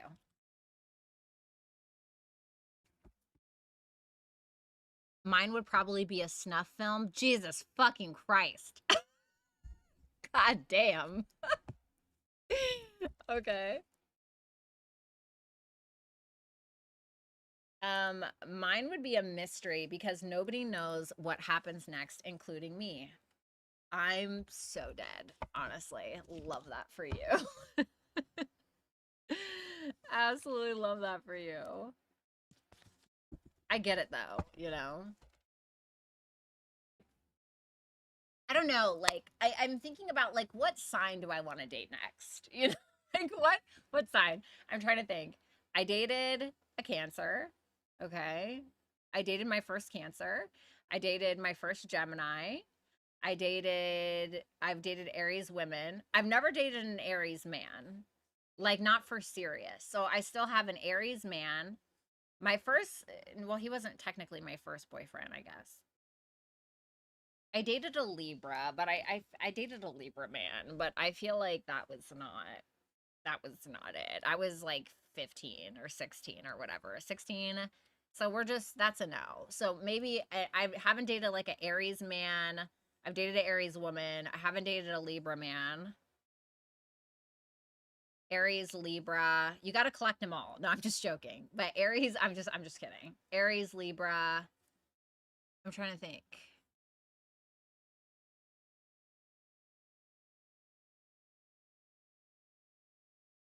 I think I got them. Pisces, I won't count it if it's in high school. Aries, Libra, Pisces men. I have not dated yet. Yeah. Have I dated a Capricorn? Oh my God, no. Wait, that's crazy. Almost all of the cardinal signs I haven't had a serious relationship with except for Cancer. Wait, really? I haven't dated a Capricorn? Wow, no, I haven't. I didn't even think about that. So Aries, Libra, Pisces, Capricorn. I think those are the only male signs I haven't dated. We take care of you. Well, I mean, yeah, I guess. I found that Taurus and Leo placements tend to be the biggest spenders. I'm just saying. I'm just saying. Like, Taurus, the women too. But the Taurus men, They will send you money for your nails. They will pay your bills. They will take you shopping. They will buy you a phone. I am just saying from experience.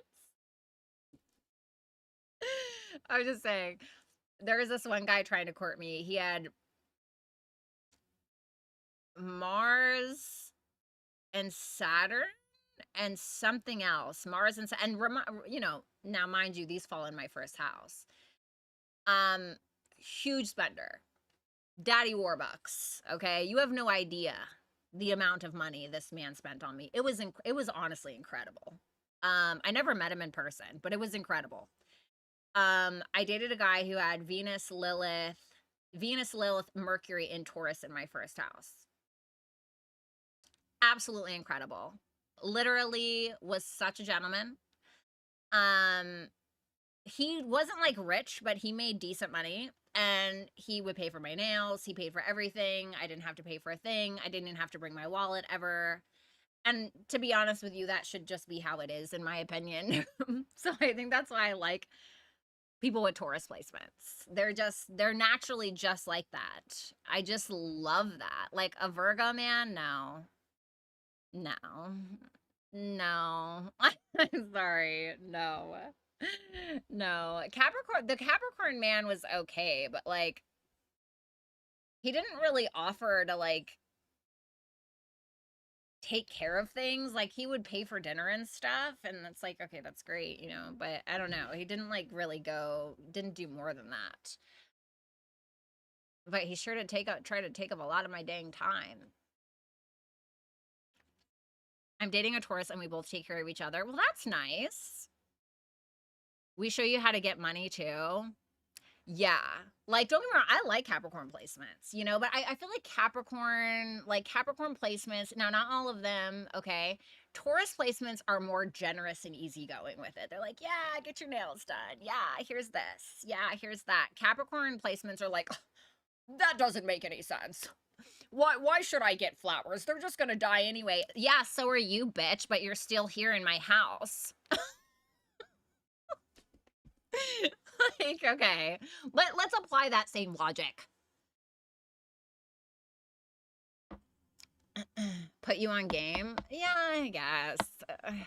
You know, I guess. Yeah. I feel like Capricorns might want to teach you something. You know, Capricorns want to teach you how to make money, which is great. I mean, you have to remember it's like Saturn. You know, Taurus is ruled by Venus. Venus is just a giver.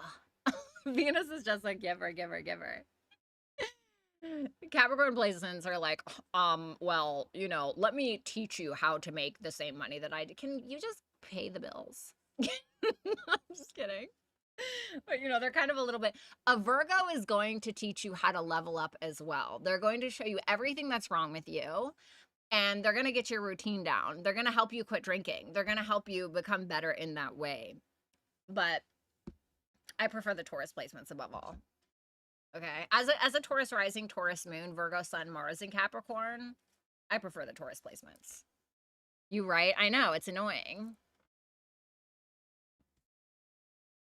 It's not practical. Okay, Mr. Capricorn, Mrs. Capricorn. Whatever. Like, I just can't, you know. I don't want like a daddy like that. I don't want like a father. I want a daddy. Okay. Jesus. Try dating by North Node. I don't want to date an Aries man. No, I don't. I really don't. I don't. I spoke to one. This is back in like early June. I was speaking to an Aries man. And I was like, okay, well, I like that he has Venus in Taurus. He has Mars in Capricorn like me. Okay, you know, a little like, he has some Earth vibes.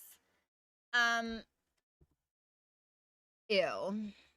It was all about him. It was, hi, do I exist?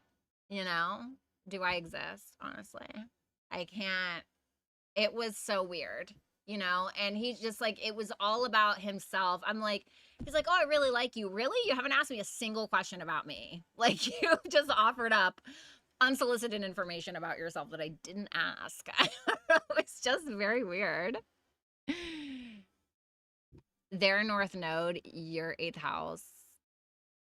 I can't do the 8th house synastry, babe. 8th house synastry. No, it is so hard to leave 8th house synastry. It is, ow, it hurts. You know, it really hurts.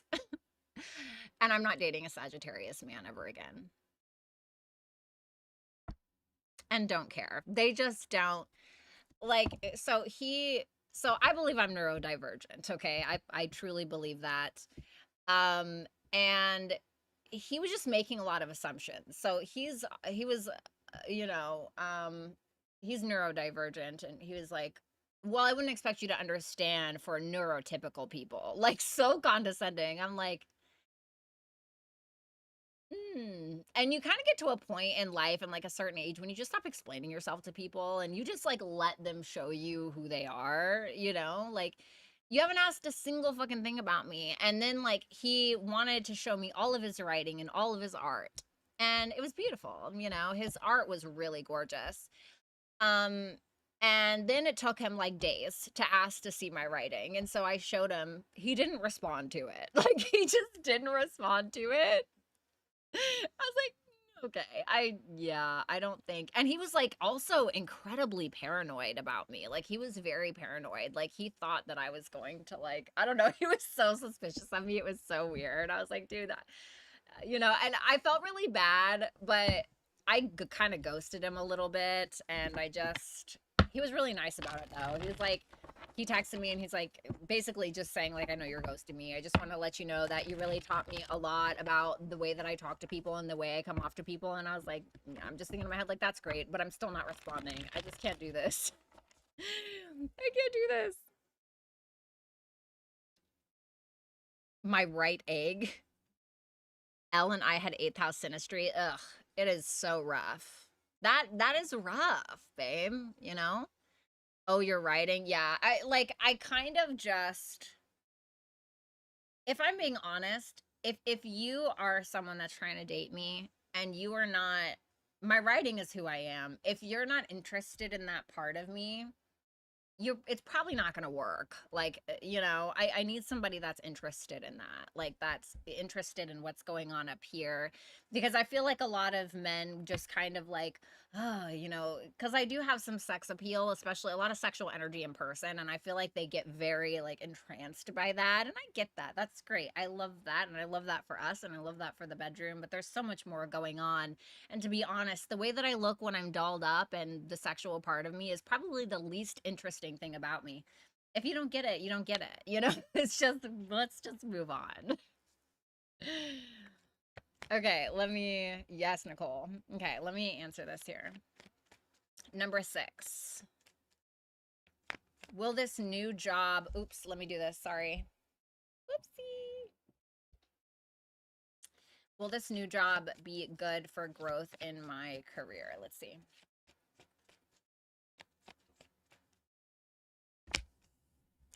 Justice reversed. Why is that?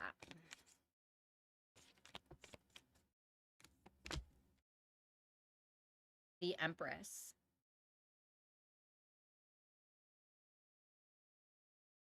To be honest, I think that you may feel undervalued a little bit. Hold on, let me see something else.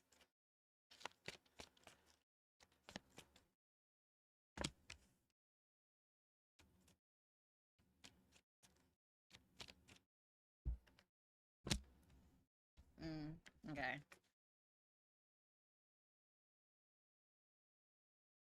Show me her energy towards it.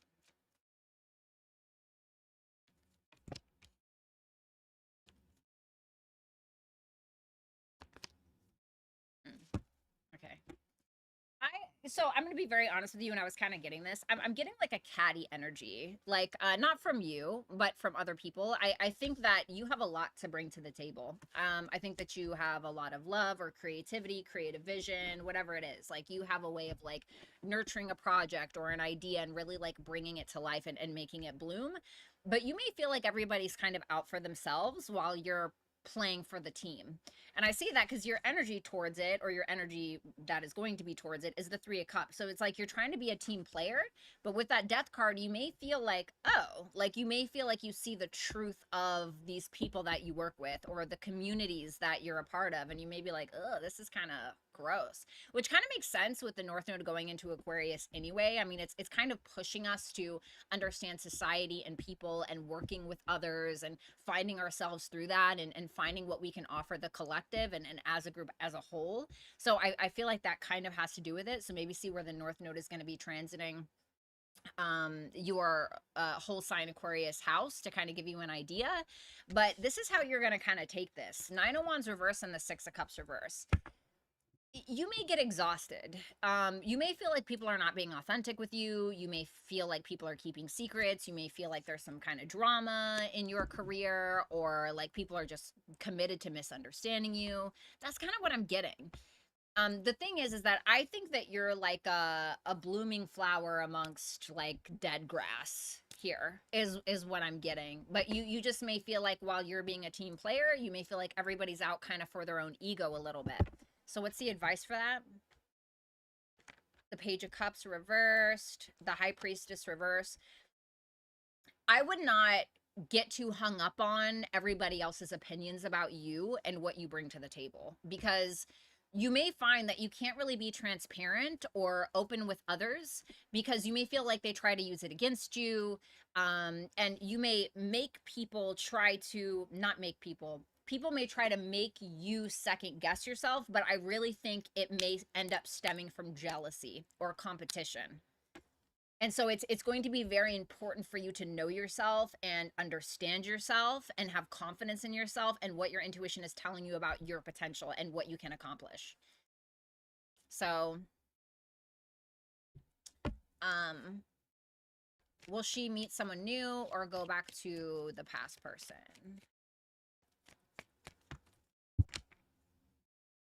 Seven of Cups. Baby, it doesn't matter. You're going to be exploring your options. It could be past, it could be future, it could be, you know, this is like literally exploring your options and seeing what's out there. It could literally be anything. The Seven of Cups is exploring your options. So I don't really think that you're going to like hunker down and commit to one person. It's going to probably be a lot of different people or multiple people or a few, at least three, probably. So let's just get some overall general advice for you.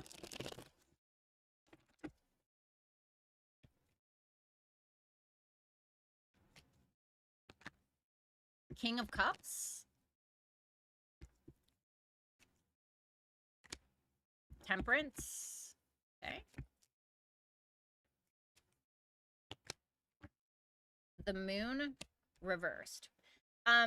Wheel of Fortune reversed, Five of Cups reversed at the bottom of the deck is interesting because it's telling you to try to come to terms with the fact that you cannot change the past. And that you should not be bringing the past into your present situations, especially regarding love, romance, being open to that. It's asking you to show up and be vulnerable with emotional accountability. So, like, if you're opening yourself up to love, because I feel like this is what this is more so about. If you're trying to open yourself up to love this year or this month or whatever, you can do that, but it's asking you to take your time.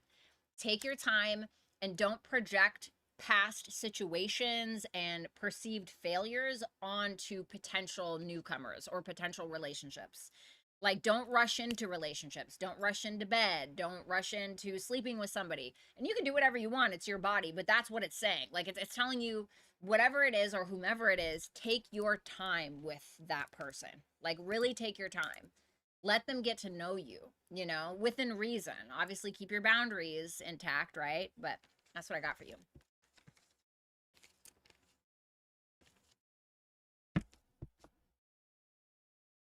Okay.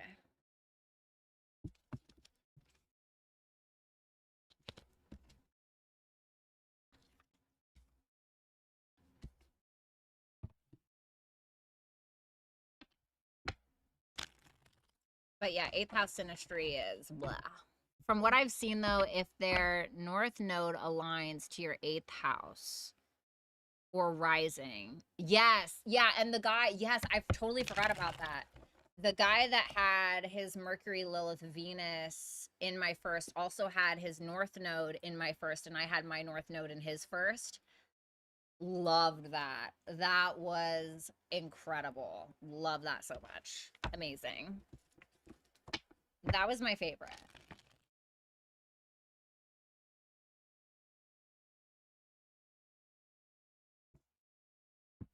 But you're right. I agree. But I also dated somebody with my north node in their 8th house, and I don't know. I didn't really like that so much. I didn't like that so much.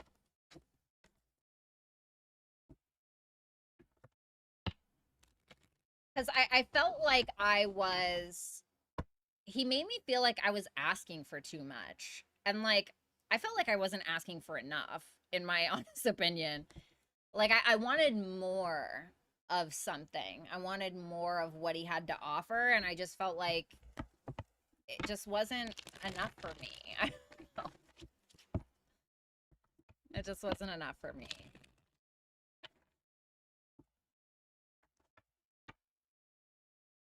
Like, I felt like I was constantly trying to push this person to get it. It shouldn't be that hard. I didn't like that. Try South Node there. So let me think. So then I would have to date a Pisces rising. I liked the Pisces rising I talked to, but he was also a Venus in Scorpio. So maybe that's why. But yeah, I love the North Node in the first house duo. That was hot. Loved that. And it was so funny because he didn't know anything about astrology, right? And so one day he goes, I feel purpose with you. I'm like, yeah, babe, we have each other's North Node in the first house, but I didn't say that, right? Of course you do. Of course you do. That's the point.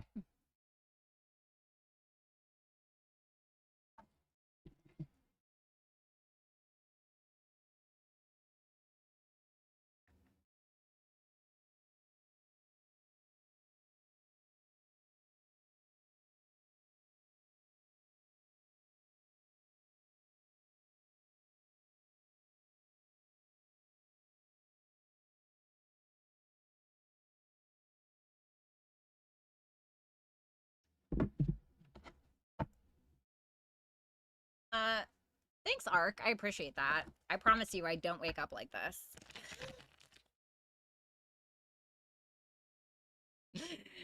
But thank you. All right, let's see. Number 7.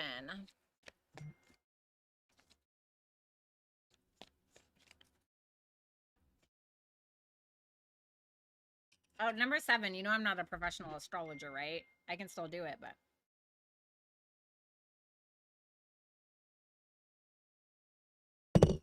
oh my God, my dad's bringing me dinner. God, yay. I'm so excited. Okay, let me see.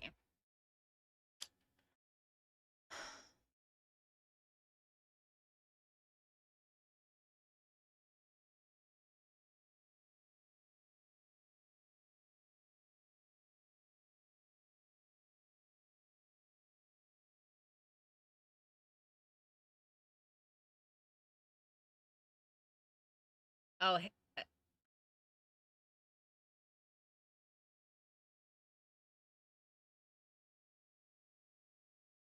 okay, so you're N. Oh, yours is hitting your IC, babe. Hold on, no. No, no, no, it's not. It's happening at 6 degrees. I'm thinking of the solar eclipse in Leo. Okay, so second house is him. And it's going to trine. Where are we? It's going to trine that Uranus in the 7th.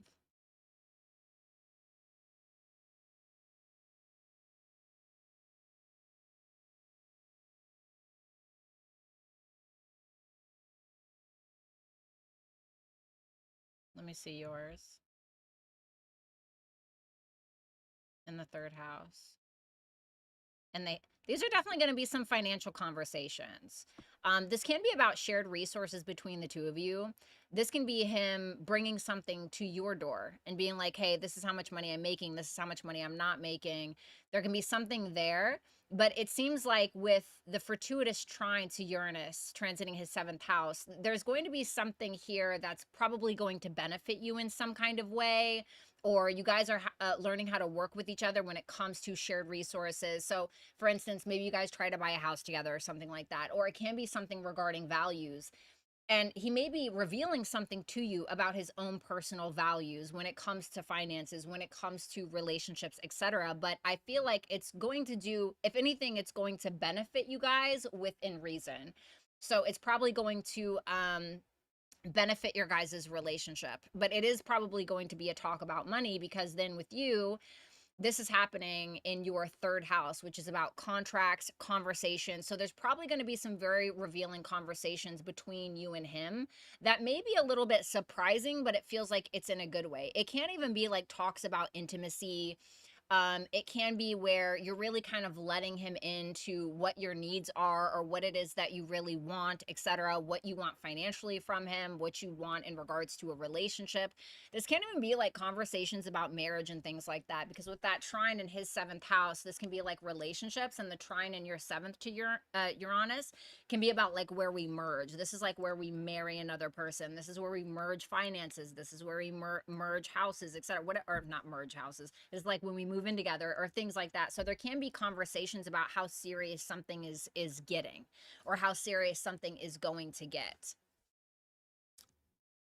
I wish I could see the transiting planets. It's kind of hard.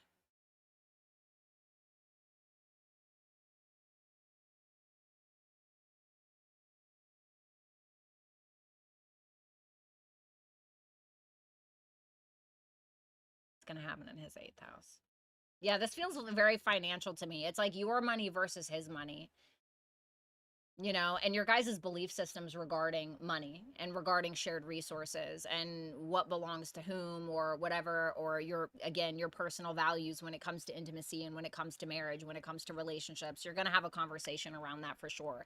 And it can feel a little, it can feel slightly unnerving, or it can feel almost like an expose, or like you guys are really letting each other in on like your deepest, darkest secrets in some kind of way. But ultimately it's like what's best for us, not necessarily what's best for me on a personal level, or what's best for you per se. I feel like it's supposed to benefit the both of you. Yeah, because even with that sextile to Neptune retrograde in the 5th house, I feel like there can be some very clarifying conversations regarding romance and all of that stuff. Hold on.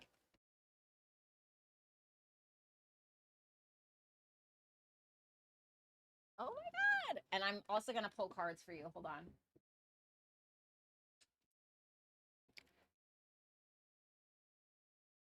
What's up, Stormy? Let me see here.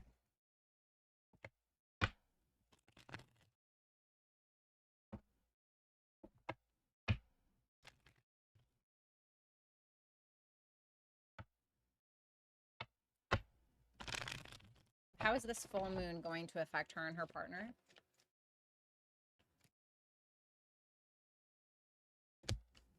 The 2 of Wands. It can be something about travel or moving as well. Some kind of decision that's being made. The Emperor. There may be some kind of like more powerful position that he's going to take in regards to his career, or like what he's doing out in the world. Maybe it's in regards to the relationship as well. But I like the Emperor because it tells me that he may be stepping up in some way. Maybe it is financially. Maybe he's taking you on more dates. You know, maybe it's really something as fucking simple as that. But I really like the Emperor because it does show me that he's stepping up in a way that's probably going to benefit you, in my opinion.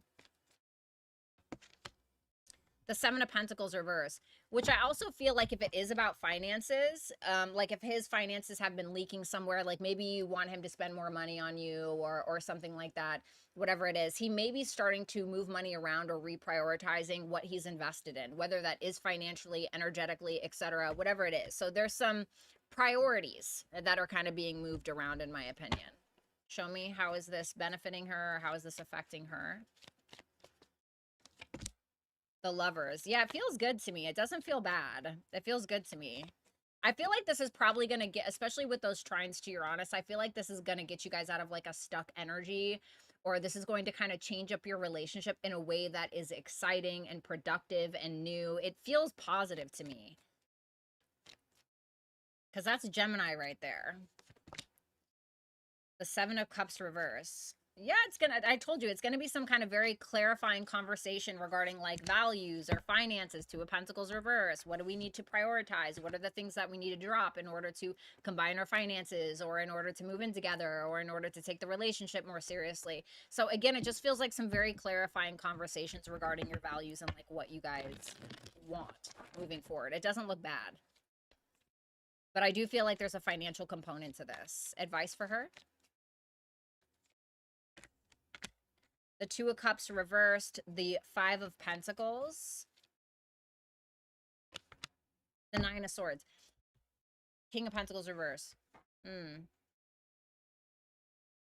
Don't abandon your own emotions just because you get anxiety or you feel like this person is committed to misunderstanding you or something like that.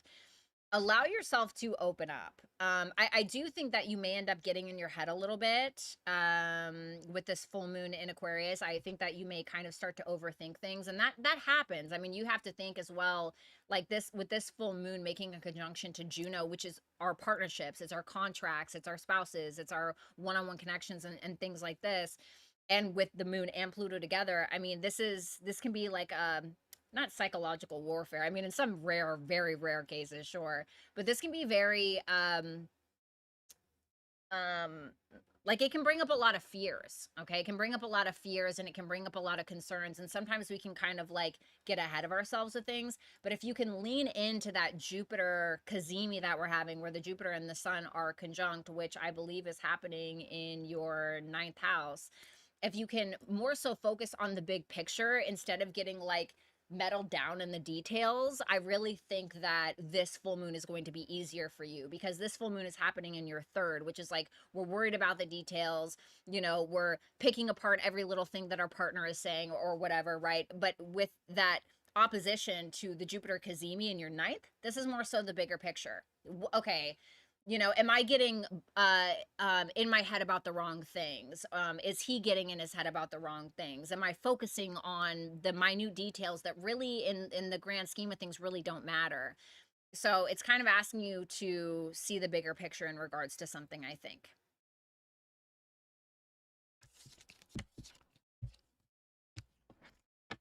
But that doesn't look bad at all. Okay. Oh my God, you guys want to see my food? Hold on, let me see. Oh my God, look at this. That is amazing. What's up, Jamie? Oh my God, my dad is amazing.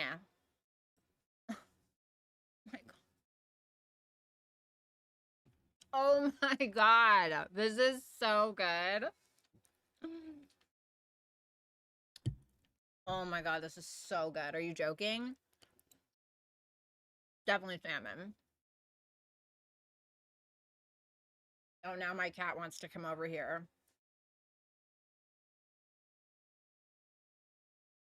It's not for you. So, supposedly, this is a dark romance. I don't really know if it is, but I saw some girl on TikTok talking about it, and I'm going to read it. My dad said he read it.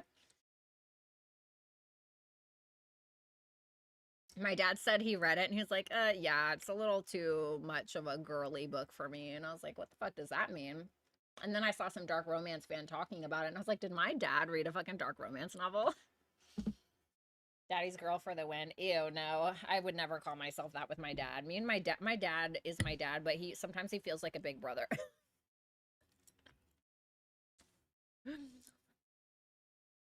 He's raised me since I was 6, but okay, is it just me? Are all dads like this?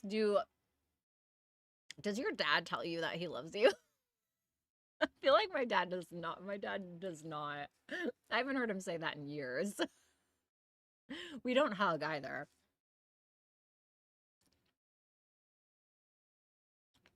Right, Jamie, you're doing a great job. What's the title? It's called Starside by Alex Astor.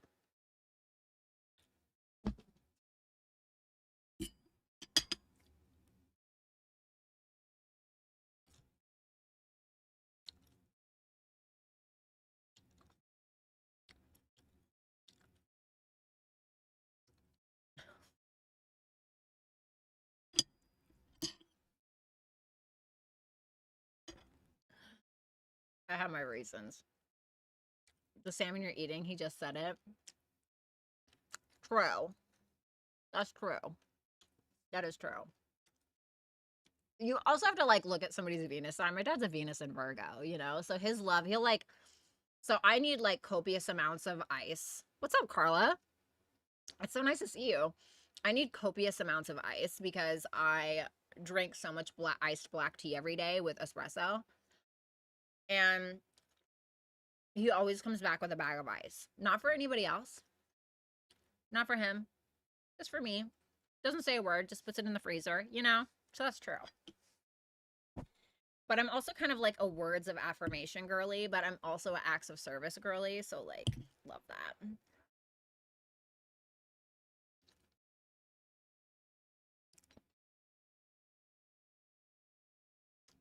Mom does, yeah.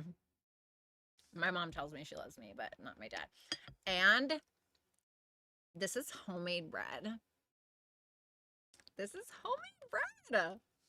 Like from scratch.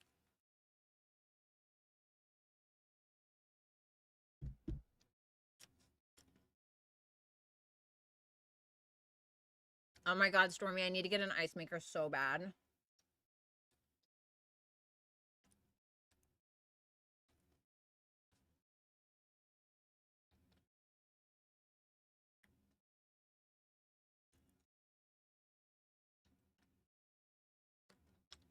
I have not spoken to my parents since 1992. Damn. What did they do? I mean, that's private, but I mean, there was a good while where me and my parents didn't talk. There was a good long while, you know. It took a lot for us to get here. Took a lot. Okay.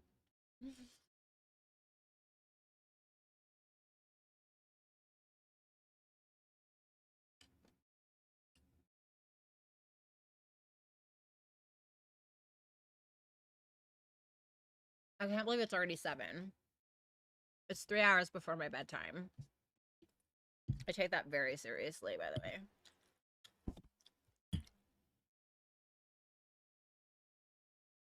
Mix the nugget ice. Okay.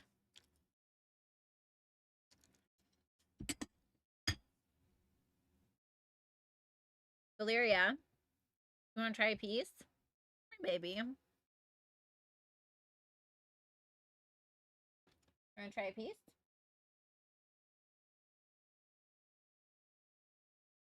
Go ahead. Come on. You have freaking 10 seconds. Take the damn... All right, you're going to piss me off.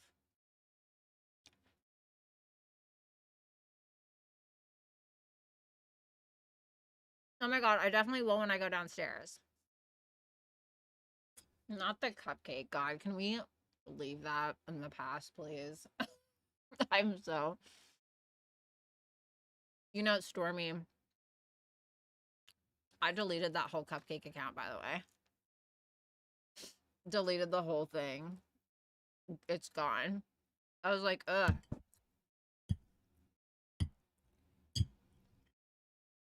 All that work. I just deleted it. I was like, this is not me anymore. Completely deleted it. Like, it's gone. But, like, I feel like it was a long time coming. Yeah, I deleted it. Because it's just who I was for a time. You know, it's like who I needed to be when I was in survival mode, but I just don't, I'm not that person. You are reborn, yeah. Bratty was great for a time, but she, only a time. I mean, don't get it twisted. Sometimes I feel her knocking, like, hey, do you need me? Hey, your man's acting up. Do you need me, bitch? You know? I'm like, no, stay in there. I feel like we all have those alter egos, you know? Like, I feel like when you're in survival mode, I think that you can create this alternate person that kind of takes over. You know, it's kind of like when celebrities create those alter egos before they go on stage. You know, it's almost like that, obviously on a smaller level, so to speak. But that's what it felt like. It felt like that is what I needed. It's almost like a bigger, like a big brother or a big sister, or like being your own mom or your own dad for the time being, or like your own bodyguard. Like that's what she felt like to me, like that alternate persona. Because that's what I needed. I mean, those were rough times. Like Stormy, you remember. That was a rough time.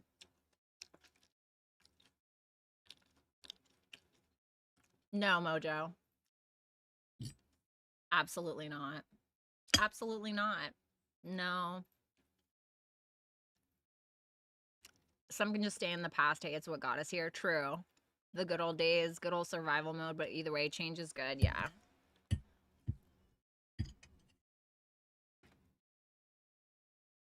It was a good time. It was a good time.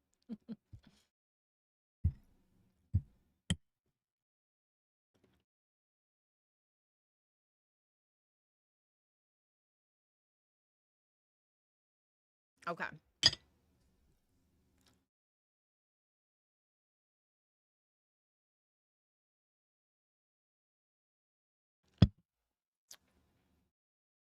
Let me do this really quick.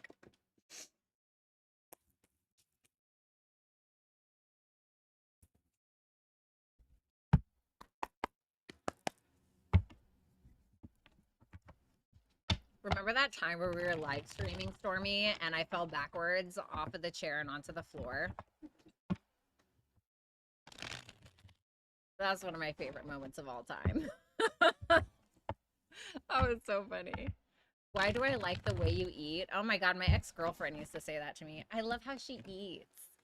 I love how she eats. I love how she eats. I bet you do. I'm just kidding. But she did used to say that a lot. When was your last relationship? Nope. I'm not giving that away.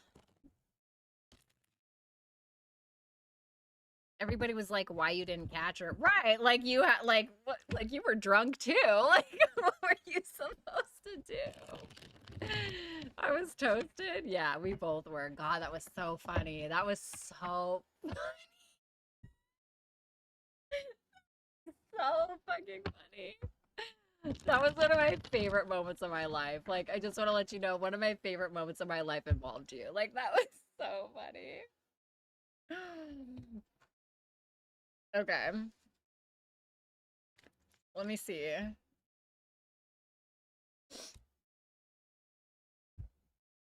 Oh my god. This freaking song sucks. All right, we'll do that. There we go. Okay, super chat number 8. Okay, any connections, new or old, entering number 8's life for the rest of 2026, please. 3 of Pentacles reverse.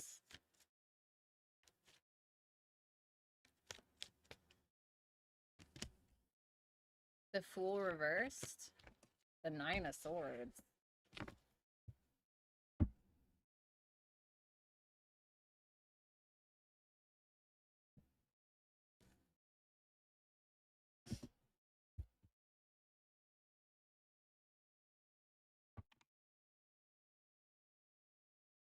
Who else?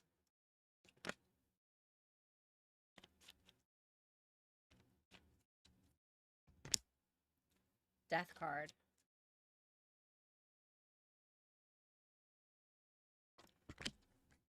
Ten of Cups.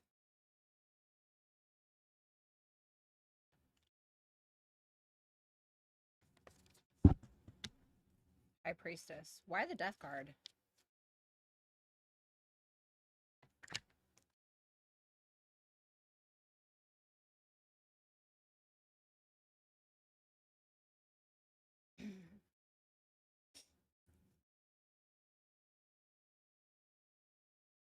To be honest with you, like the first part of the second half or whatever, it seems like you are not really picking up what other people are putting down. You know, and this doesn't really talk of past or future per se.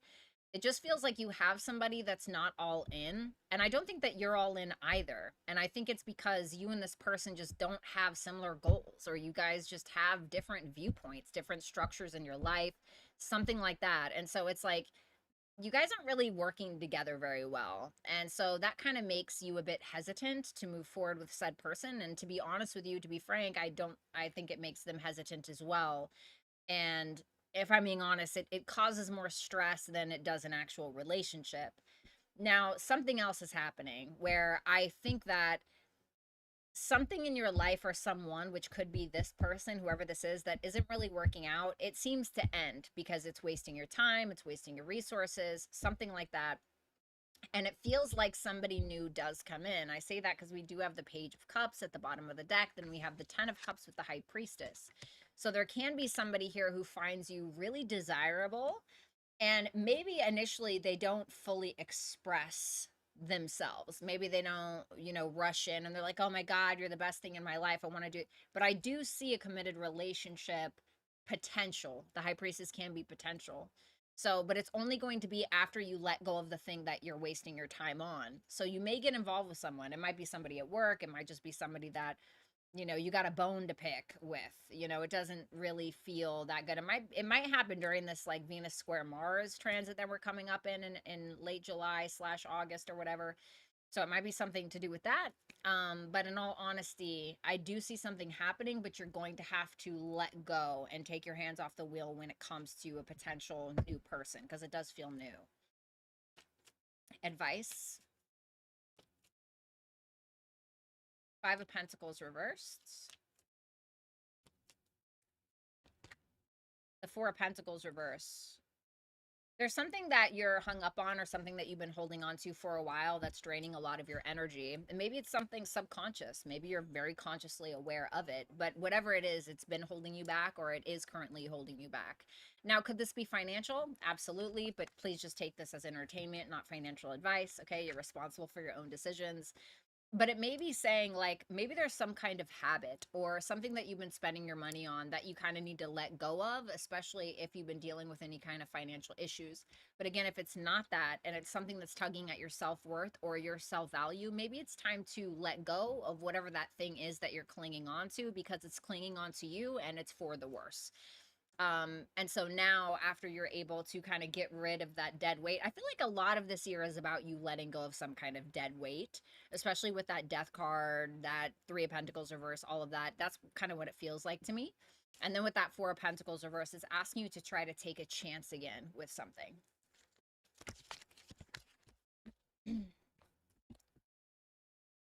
All right, thank you. All right, let's see.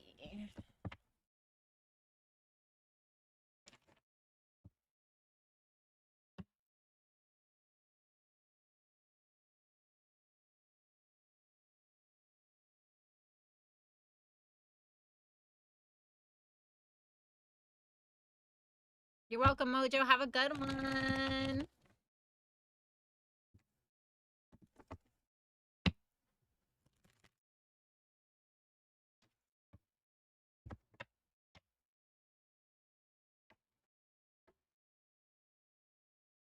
Number 9. Oh, I love this question.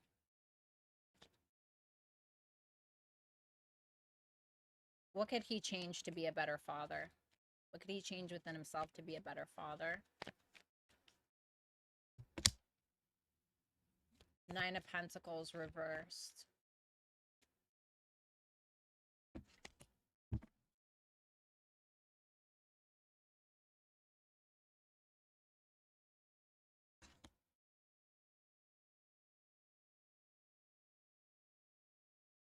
Nine of Pentacles reversed with the Ace of Swords. I asked what energy you need to be in as the Magician. So this is really interesting to me because the Nine of Pentacles reversed can talk about sometimes making irresponsible financial decisions can be an issue, but the Nine of Pentacles reversed can also be like overdoing it in some way. Maybe you're over giving to them and it's like, you know, they can kind of smell it on you that you're trying too hard. And it's like, why is he trying too hard? Or maybe you're putting too much energy into pleasing others when really I feel like what they just want is some kind of clarity. They want more conversation. They want advice. They want truth. They want you to make shit happen. There may be some kind of power that you have in order to create a new start for them, whether it's like writing, communication, podcasting, something to do with the internet. You know, it could literally be anything, or even something with their own talents, gifts, skills, and abilities. And it's basically just saying, like, you have the power to take initiative and to help them grow in their life, or to help give them some kind of clarity in regards to new things that they should be starting, like exploring new things. Like, for instance, you know, maybe one of your daughters wants to be an actress, okay? And instead of just being like, oh wow, baby, that's really cool, you know, like go and look up acting coaches, or, you know, maybe even just send her like Ace of Swords can be like, you know, or Swords energy can be like internet or like the mind or videos or something like that. Maybe you show her some acting courses online, or you show her some tutorial YouTube videos on how to do that, or like whatever it is. It's basically saying like whatever that is, lead the way, you know, lead the way. And one more.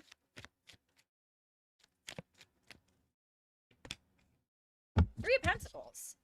Yeah, it's like help structure. This is Mars and Capricorn. So Mars and Capricorn, it has really good structure in regards to getting what it wants, right? It dots all the I's, it crosses all of the T's. It takes a very slow, methodical, and structured approach in order to get what it is that it wants. And the Three of Pentacles is about working with others. So working with your daughters towards specific goals. There's something about taking initiative and being more goal oriented instead of like overdoing it in other ways that are actually draining you or whatever it may be.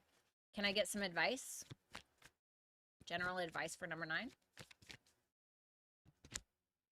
The Death card, what's that? Or why is that there? Three of Wands. It's either saying that you need to accept some kind of ending, or there's some kind of change that you need to initiate once again.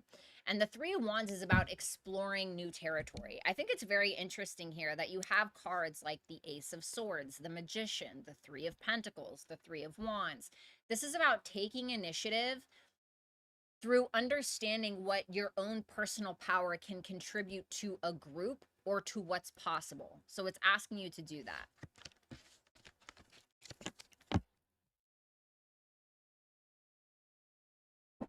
Number 10. What's up, girl? Long time no hear. All right, let's see here.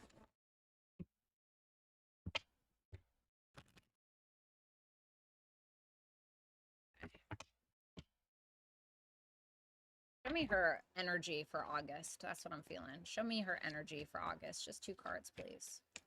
Oops. Sorry about that. Show me her energy for August, please. Number 10. The Knight of Pentacles. Okay. I like that. The Moon reversed. I like it. You know, this is really making me think of the South Node in Virgo. And, you know, we're at the tail end of South Node in Virgo. I think that the South Node moves into Leo actually this evening, right? So now it's like we're finishing up, we're learning.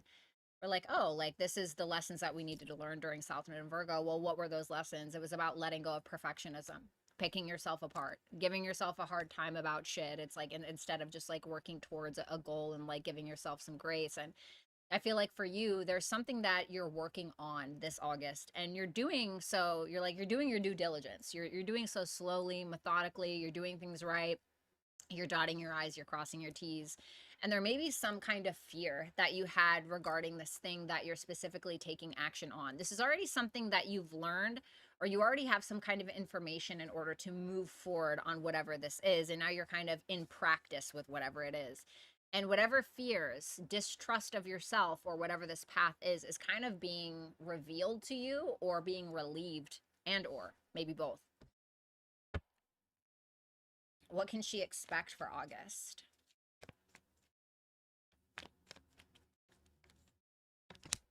Seven of Cups in regards to what? The Lover's reversed. If you're confused, no is the answer. Is kind of what I want to get with like love, okay? Just because we have the Seven of Cups with the Lover's reversed. If somebody is leaving you confused, that is an answer. If somebody is not answering you, that is an answer. No answer is an answer. Or, you know, if you feel like, okay, I don't really know if this person aligns with my morals or my values or like who I am as a person, that's something to look at, right? Because I feel like there may be some confusion around that specifically. Now, if it's not about love and you're like, yeah, fuck love, I don't give a fuck, right? Okay. So this can also be like you having a lot of options in regards to something. What is that thing? The Knight of Wands, maybe some kind of passion projects, something that you're wanting to take initiative on. You know, it can just be like you're getting invited to a lot of parties or something like that. And you're like, oh, fuck, which one do I go to? You know, it can be something like that. So you can just kind of feel like you're burning the candle at both ends a little bit, especially with having all of these options, whether it is in love or it is in regards to creative pursuits. What is the advice for that one? The Three of Cups. Go out to the parties. I really want you to try to be social this month. Like in August, try to be social, try to get to know people, come together with some old friends, come together with some new friends. It's basically telling you to put yourself out there for some reason.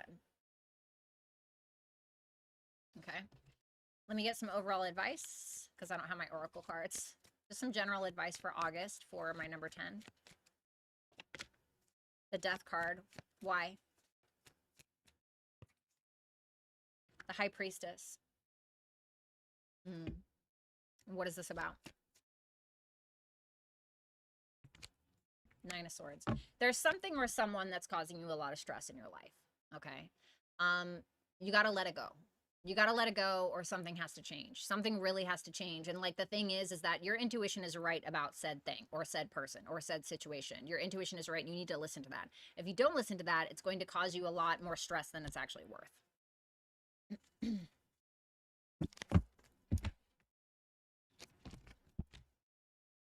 Alrighty.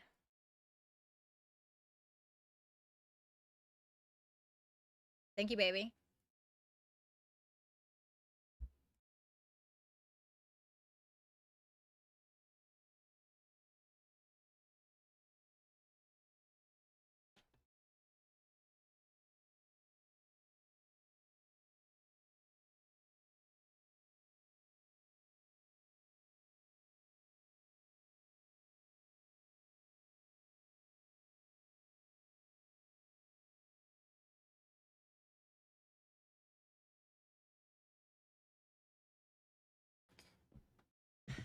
Okay. Number 11. All right, let's see. Look at that. I got Virgo at the bottom of the deck. Number 11. Two Virgos. Been there. Never going back. Just kidding. Okay, let's see.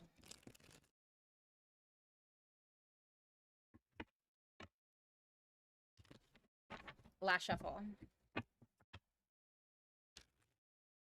First of all, show me his energy towards her, please. Knight of Cups reversed. Why?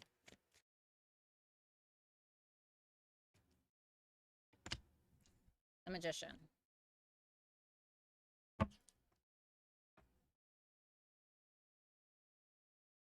He's not really taking action. If anything, he's in a fucking mood. You know, if I'm gonna be honest with you, he's in kind of a mood. Um, and when I ask why or why he's not taking action, I have the magician. He may feel like he kind of holds the power here, and I'm not sure. I'm not really sure why that is, but he kind of feels like it's up to him. I feel like he's trying to decide what he's going to do. What does he want with her? What does he want with her? The Ace of Pentacles reverse. Why? The World reversed.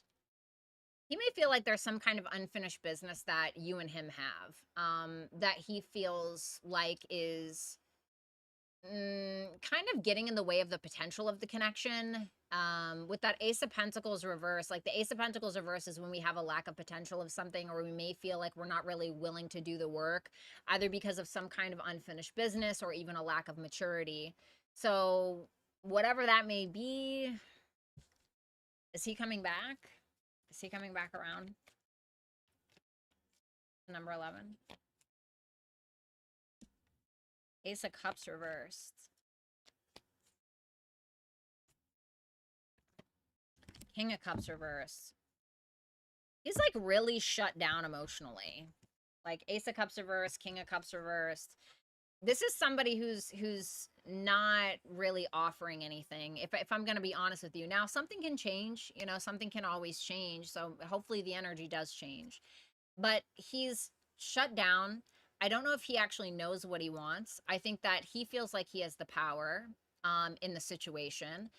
And he isn't really interested in being mature about the situation. I think that for him, there may be a lack of maturity here with that King of Cups reverse and the World reverse. So I could chalk it up to that. It, of course, may be more.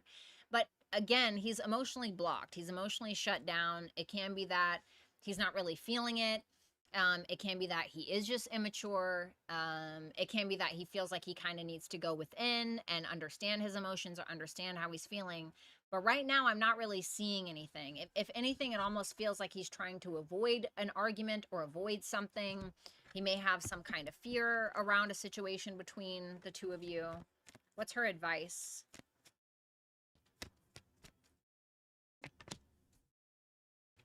King of Swords. So you need to be like strategic and incredibly logical about the situation. If I were to tell you anything, I would tell you to, I don't want to tell you to be totally detached, but you may need to approach it from that mindset. Okay. I wouldn't allow yourself to, you know, and I'm not saying that you would do this. This is just an example, but I wouldn't like go out of your way to show some display of emotionally turbulent communication, or you know, I wouldn't like do that. I would really like stick to your morals. I would stick to your guns. I would try to remain detached, of course, process your emotions or whatever it is that you need to do in the way that you need to do it.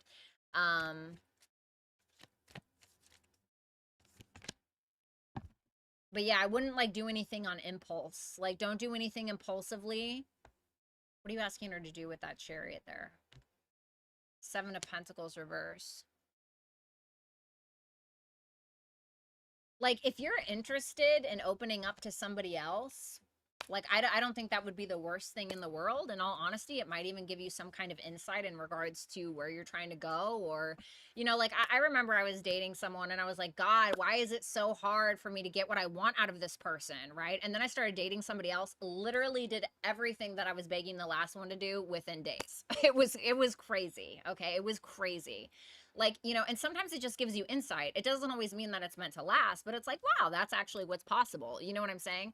And of course, like if you need to like sit down, you know, process your emotions and those things, like by all means, you know, like I get it, but you know, it might broaden your perspective a little bit if that's something that you're interested in. But I would keep moving forward, and in my opinion, I wouldn't like sit around and wait. I'm not telling you to like go sleep with people or anything like that, but I wouldn't like sit around and wait by the phone. You know what I mean? So, and obviously I hope that you're okay. I know that can be tough.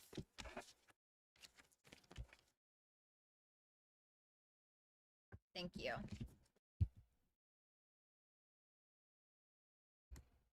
Okay.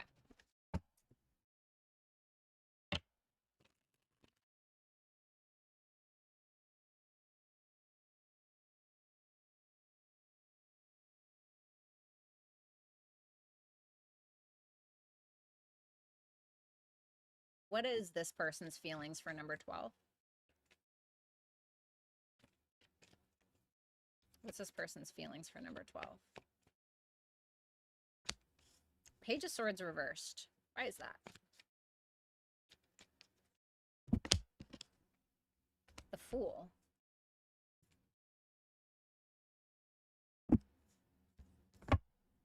What is the Page of Swords reversed?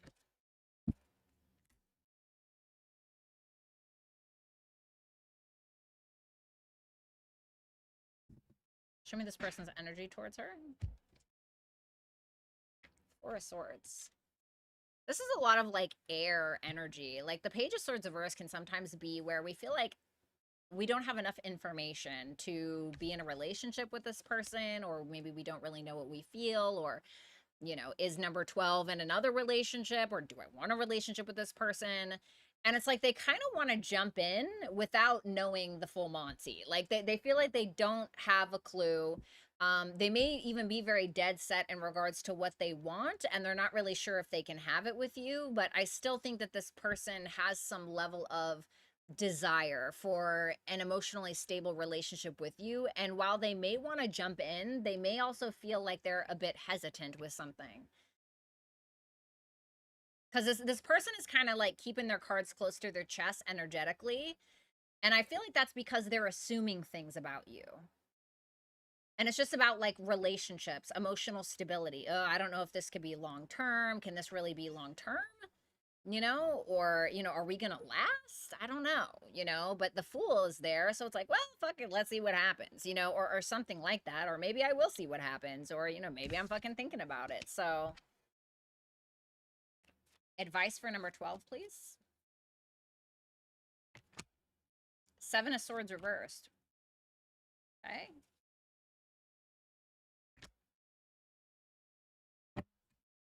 Hierophant reversed. It's telling you to be honest about what you want, even if it doesn't align with what this person wants, even if it's unconventional. Now, on a side note, if you have a guilty conscience about something, you might want to clear that, okay? Or maybe this person does, but this is your advice on what you need to be doing, okay? So sometimes the Seven of Swords reverse can be like, did you kind of leave something out there? Is there something that you need to tell this person, whether it's negative or whether it's just what you really want? But the Hierophant reverse may be asking you not to just to conform to what this person wants just because they want it. You're allowed to want things too. You know, that can be it as well. But it's telling you to be honest and truthful about that. Thank you, number 12. Number 13.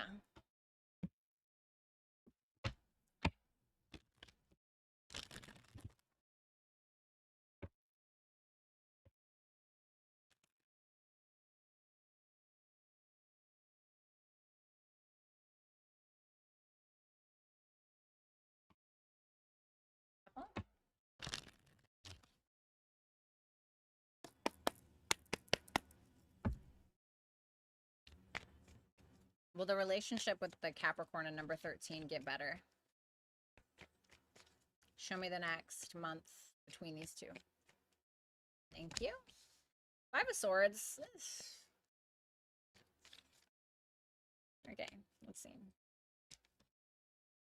Five of Swords. Five of Swords, Page of Wands. It feels really immature to me. It feels like a push-pull kind of mind games energy going on, if I'm going to be totally honest. It's like we're flirting with the idea of what could be, but we're not actually doing anything about what it is. It's like King of Swords. What is that? What are we doing with that King of Swords?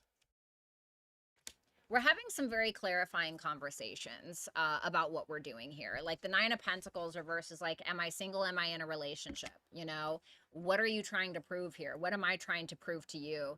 So and there may even be some clarifying financial conversations if there is something regarding money here, but ultimately it does feel a lot like mind games.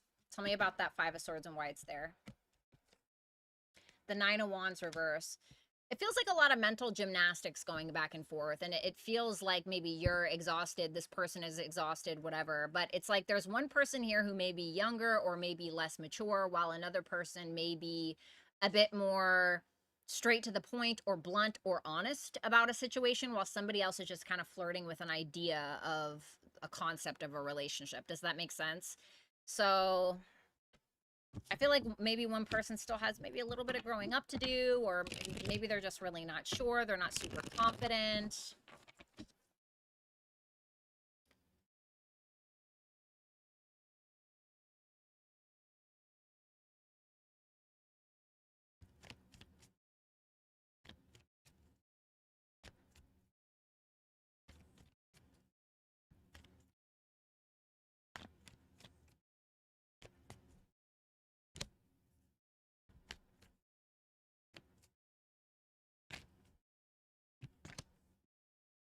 What's that devil?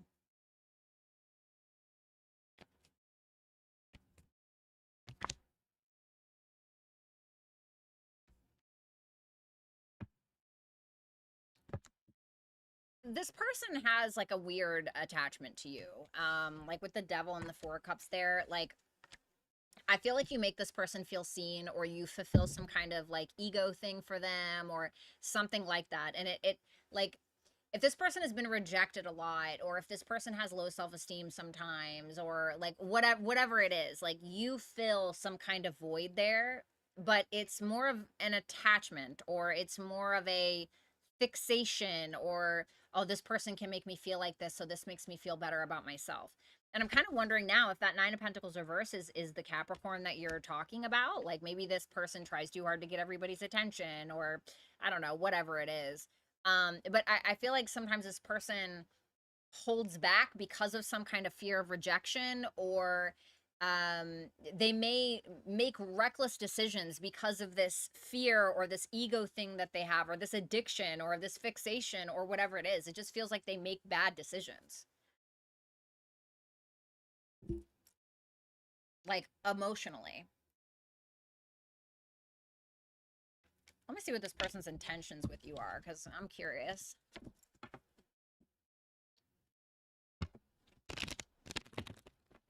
What's this person's intentions with number 13?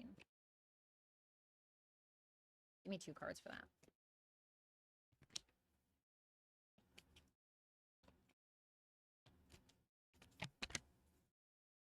Okay. So, I mean, they go back and forth sometimes. I do think that this person wants a traditional commitment with you. But if you look at this, the Seven of Cups and the Knight of Wands reverse, I would be cautious of this person exploring their options, or it can't just be that this person is all over the place. This person doesn't really know whether to shit or wind their watch. They're constantly indecisive. They're just like, the Seven of Cups can be when we're really confused about Knight of Wands reverse, what we want, what we actually want to take action on, what are we passionate about, what actually drives us, what lights the fire under our ass. This person is trying to understand it, trying to understand themselves, and through the relationship, I think that they're trying to understand themselves. So it's like, I think that this person wants a relationship with you specifically, even a traditional relationship, but they do go back and forth with it. Let's see your advice for this. The Hermit. I would be cautious of like trying to constantly like get this person's validation. Okay. I'm not saying that you're going out of your way or anything like that, but sometimes the Hermit is here to tell you, like, take a break for a second, you know, like go within, ask yourself, who are you? Who are you when you're with this person? And does that really align? Is that who you want to be moving forward? Do you feel like this person is somebody that can grow with you, or do you feel like this person is going to kind of hinder you? And so it's asking you to open up your mind to that, and make it from a more like, sometimes we need to take 10 steps back from a picture to see what it really is, to see the entirety of it, right? So like, if I blindfold you and I place you right in front of a piece of art, right? Like a piece of art on the wall, and then I take off your blindfold and I ask you, what is this picture of? You're going to be like, fuck, I don't know, because you're too close to it. You can't see it. There's too many colors. There's too many fucking, what the fuck? I see some purples and some reds, but you're not really going to know. Now, if I put on a blindfold, tell you to take 10 steps back, and I take off the blindfold and I say, what's the picture? You're going to be like, oh, it's a little guy in a boat who's, you know, I don't know, rowing his ass to a castle, or whatever the painting is, Right, because you took 10 steps back and you're able to see what it actually is. You're able to see something more clearly. So it may be asking you to do that at this time.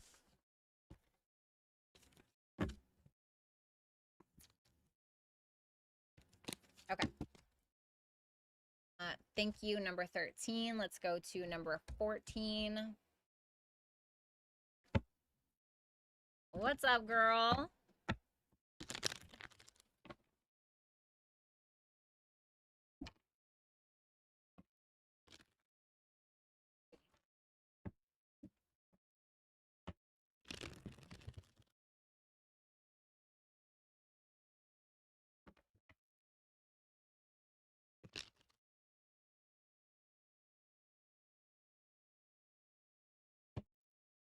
Okay.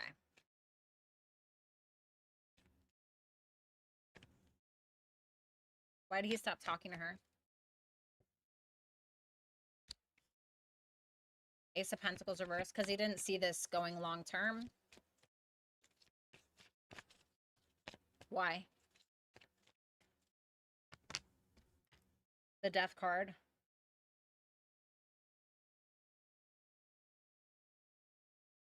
He just didn't. Like, he just didn't see this going long term. He may have felt like there were certain changes or endings that you were going through in your life that were still, like, happening. And he may have felt like, okay, yeah, this isn't going to really work out long term or something like that. Tell me why else he stopped speaking to her. Or maybe some changes he was going through, but he didn't really see it going long term. Like, he didn't see it as something practical or that really made sense on paper.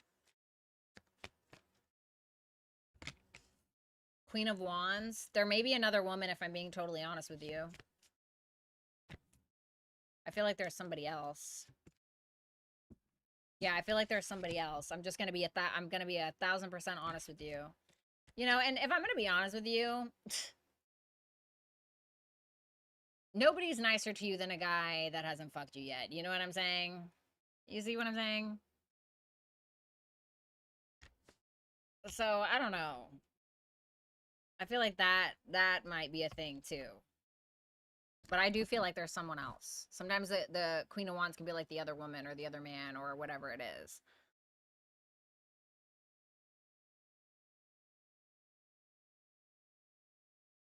Oh, real quick, what are his feelings for her? Just curious. What are his feelings for her? What are his feelings for number 14? The Magician. He feels like he has the power in the situation. Is she going to hear from him again? He feels like he could come back tomorrow and he would be able to get you. Or he feels like he could come back 3 months from now and get you. That's basically his feelings about it.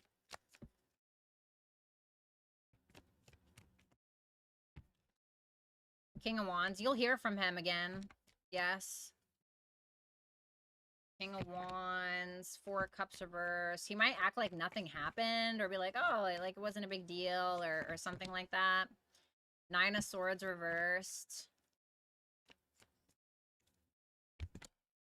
Queen of Swords reversed. Yeah, he's going to act like, I told you, he's going to act like it's not a big deal. He's going to probably come for sex, if I'm going to be honest with you, and I don't think that you're going to be happy about it.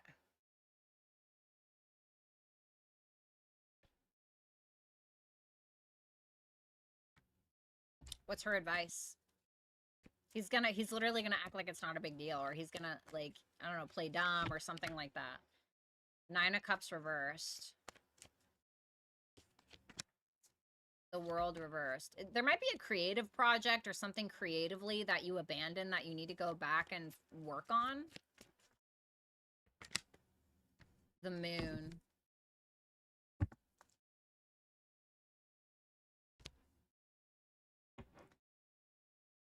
Don't let your insecurities run the ship, is what I want to say.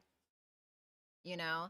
Don't what I want to say, listen, if I'm gonna, this is gonna sound really shitty, and I know some of the men aren't gonna be happy with me that maybe hear this.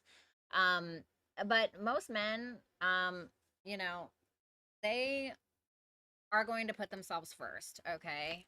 Most of the time, right? And you should do the same.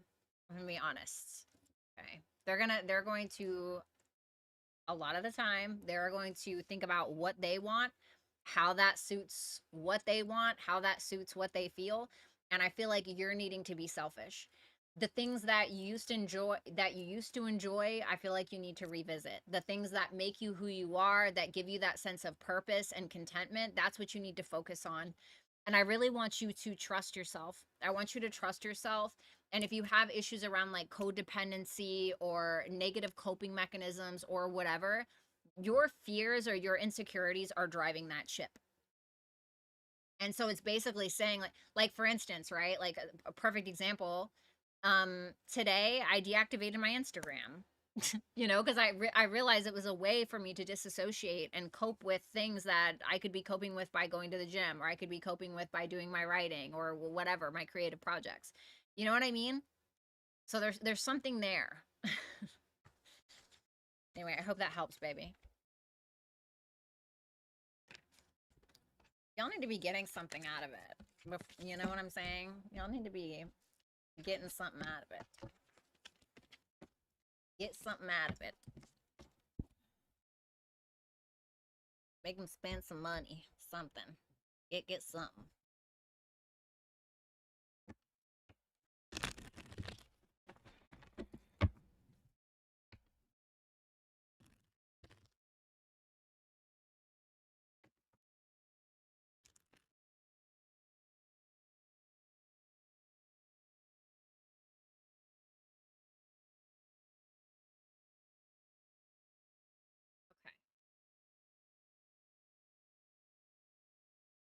Okay. Number 15. What does this person think of number 15 right now? Seven of Swords. Nine of Cups. Why the Seven of Swords, though?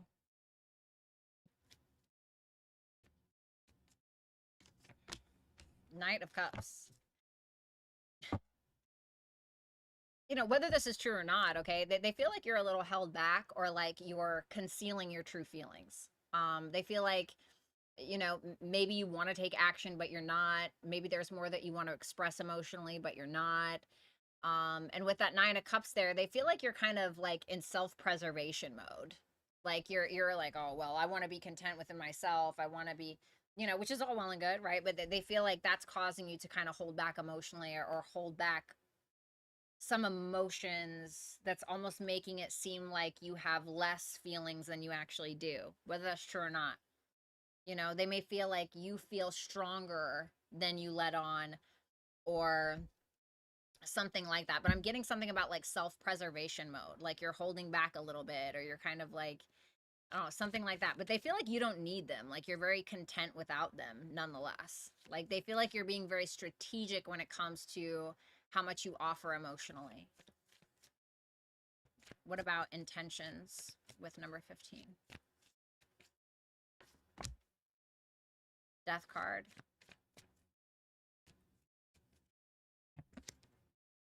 Tower.